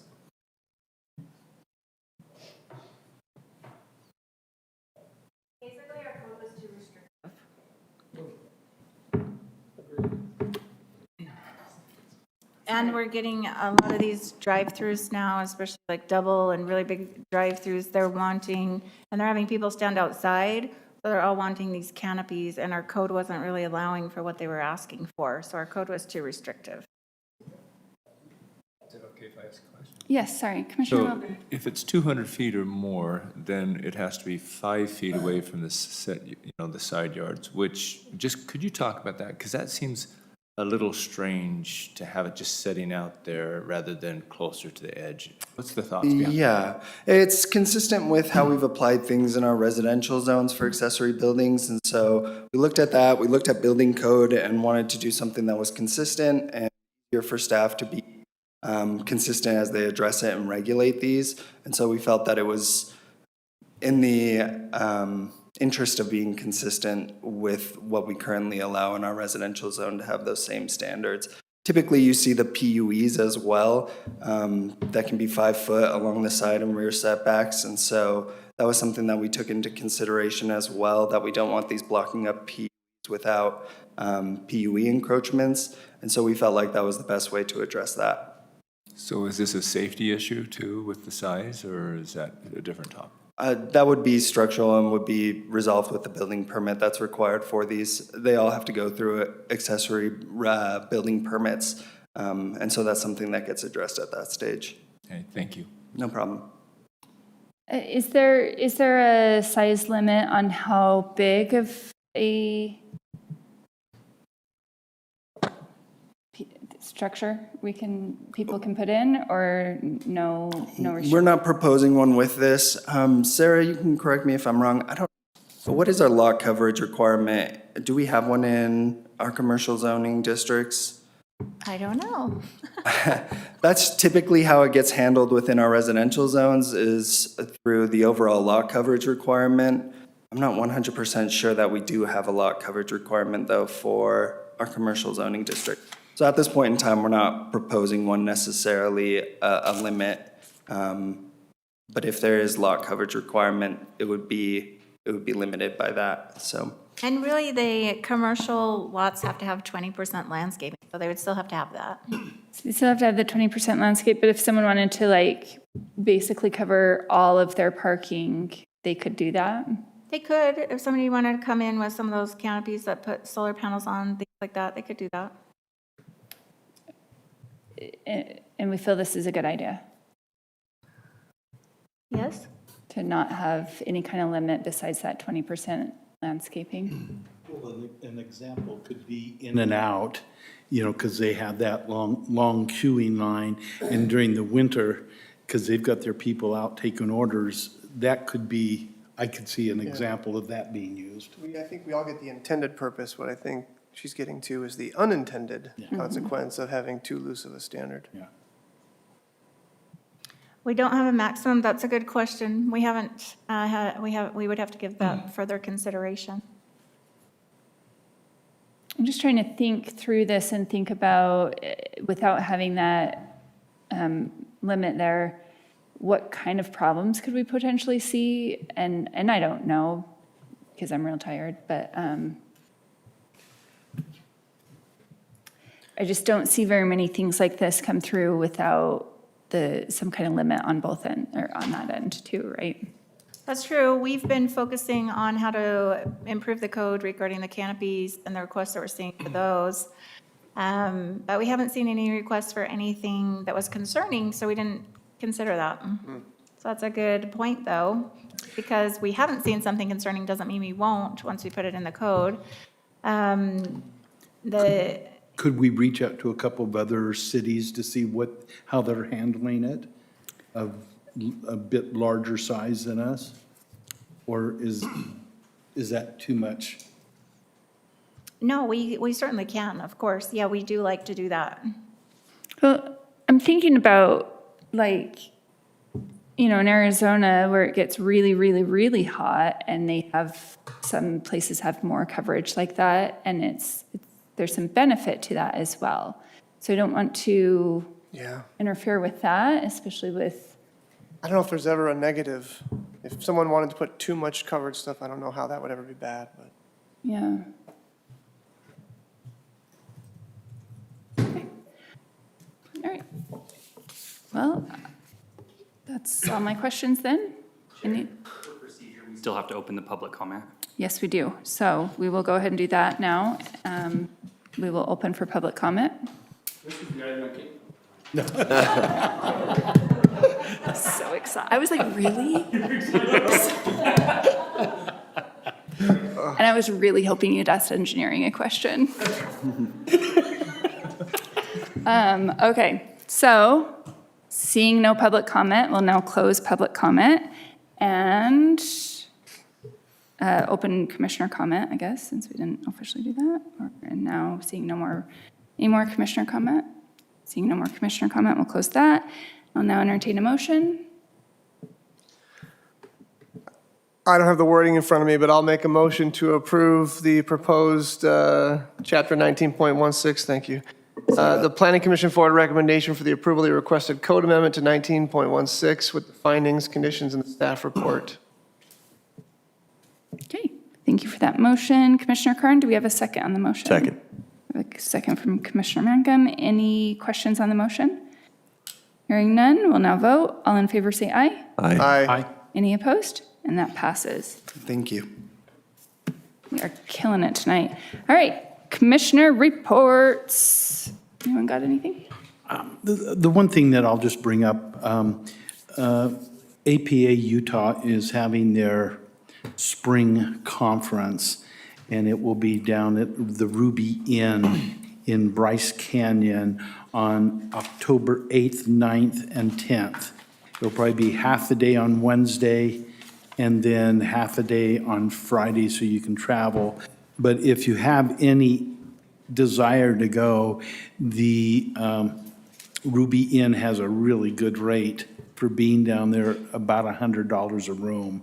But they're gonna go fast. They only have 200 that are saved, 200 rooms. So I just mentioned that to you. That's out on the APA website under conferences and events. Okay. And then the same offer would apply. The city would pay the commission admission, but then not the travel and room. What was I going to say in addition to that? So just keep that in mind. If you do want to go, your admission is covered. Yeah, it's a spring conference which has a more rural flavor, but sometimes those are really good because they don't have as many participants and you can really network, and it's a good experience. Commissioner Hill, I'll also add on the APA Utah comment. We have our winter social on Monday night, watching the film Elf at the Megaplex in Sandy, and it is now free to encourage more attendance. So if you'd like to register for that, I think they're still updating the link, but we still want people to register, but we voted today to make that event free to you and your families. It's Elf that will be watched. Be free. You will have to buy your own concessions. And my understanding is there will be a Santa Claus giving candy canes out to kids and those that look like kids. And I do need to do my beard really quick because I'm Santa. So, Are you going to be the Santa? That's so it'll fun. be fun. That'll be fun. Okay. Is it you? Are you? So another reason for some local planners and planning commission. I tried to get out of it today when we changed all these things, but they said no. Second Christmas, right? Christmas in April. Okay. Oh, what I was going to say, in addition to what I said earlier, is if you do want to go, you can book your room ahead of us buying your, so let us know, but you can book your room now so you get that rate. That's a really good rate. I don't know if any of you guys have been to and before. It's a really pretty area. And there's other activities in the area, so you can always make a long weekend of it too. Yeah, Want to add a absolutely. few more days for yourselves. Okay. I have one commissioner comment. Okay. Sure. I have some also, so Oh. You want me to go first? you go right ahead. Okay. This is my last meeting. I submitted a well- resignation, and I just want to say thank you to everybody. Sorry, go ahead. Just want to say thank I you. have some It's been as a pleasure well. meeting you. Pleasure working with you. We're going to miss. Thank you to the city staff for teaching me the process. So, And you stole my thunder. ma'am. sorry. I just want to say a big thank you to Commissioner Karn and Commissioner Mangum. It's been really great to have y'all on the commission. I've really appreciated the comments you've brought in, the perspectives you've brought in. It's really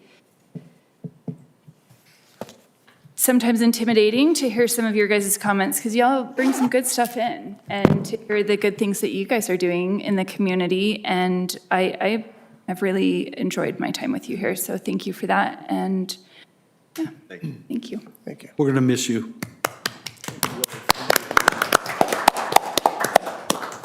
All right. Okay, and then director report, attorney. I'll be the downer.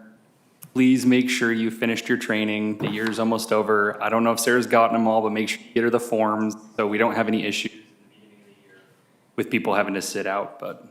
So again, if we can send the form out just to our email instead of Dropbox, I will do that tomorrow. Sarah's been busy. and then we can just email it back. I'll make a note It goes to Sarah, yeah. to send you an email tomorrow. Okay. I will send that out, and thank you for reminding me to send that out again.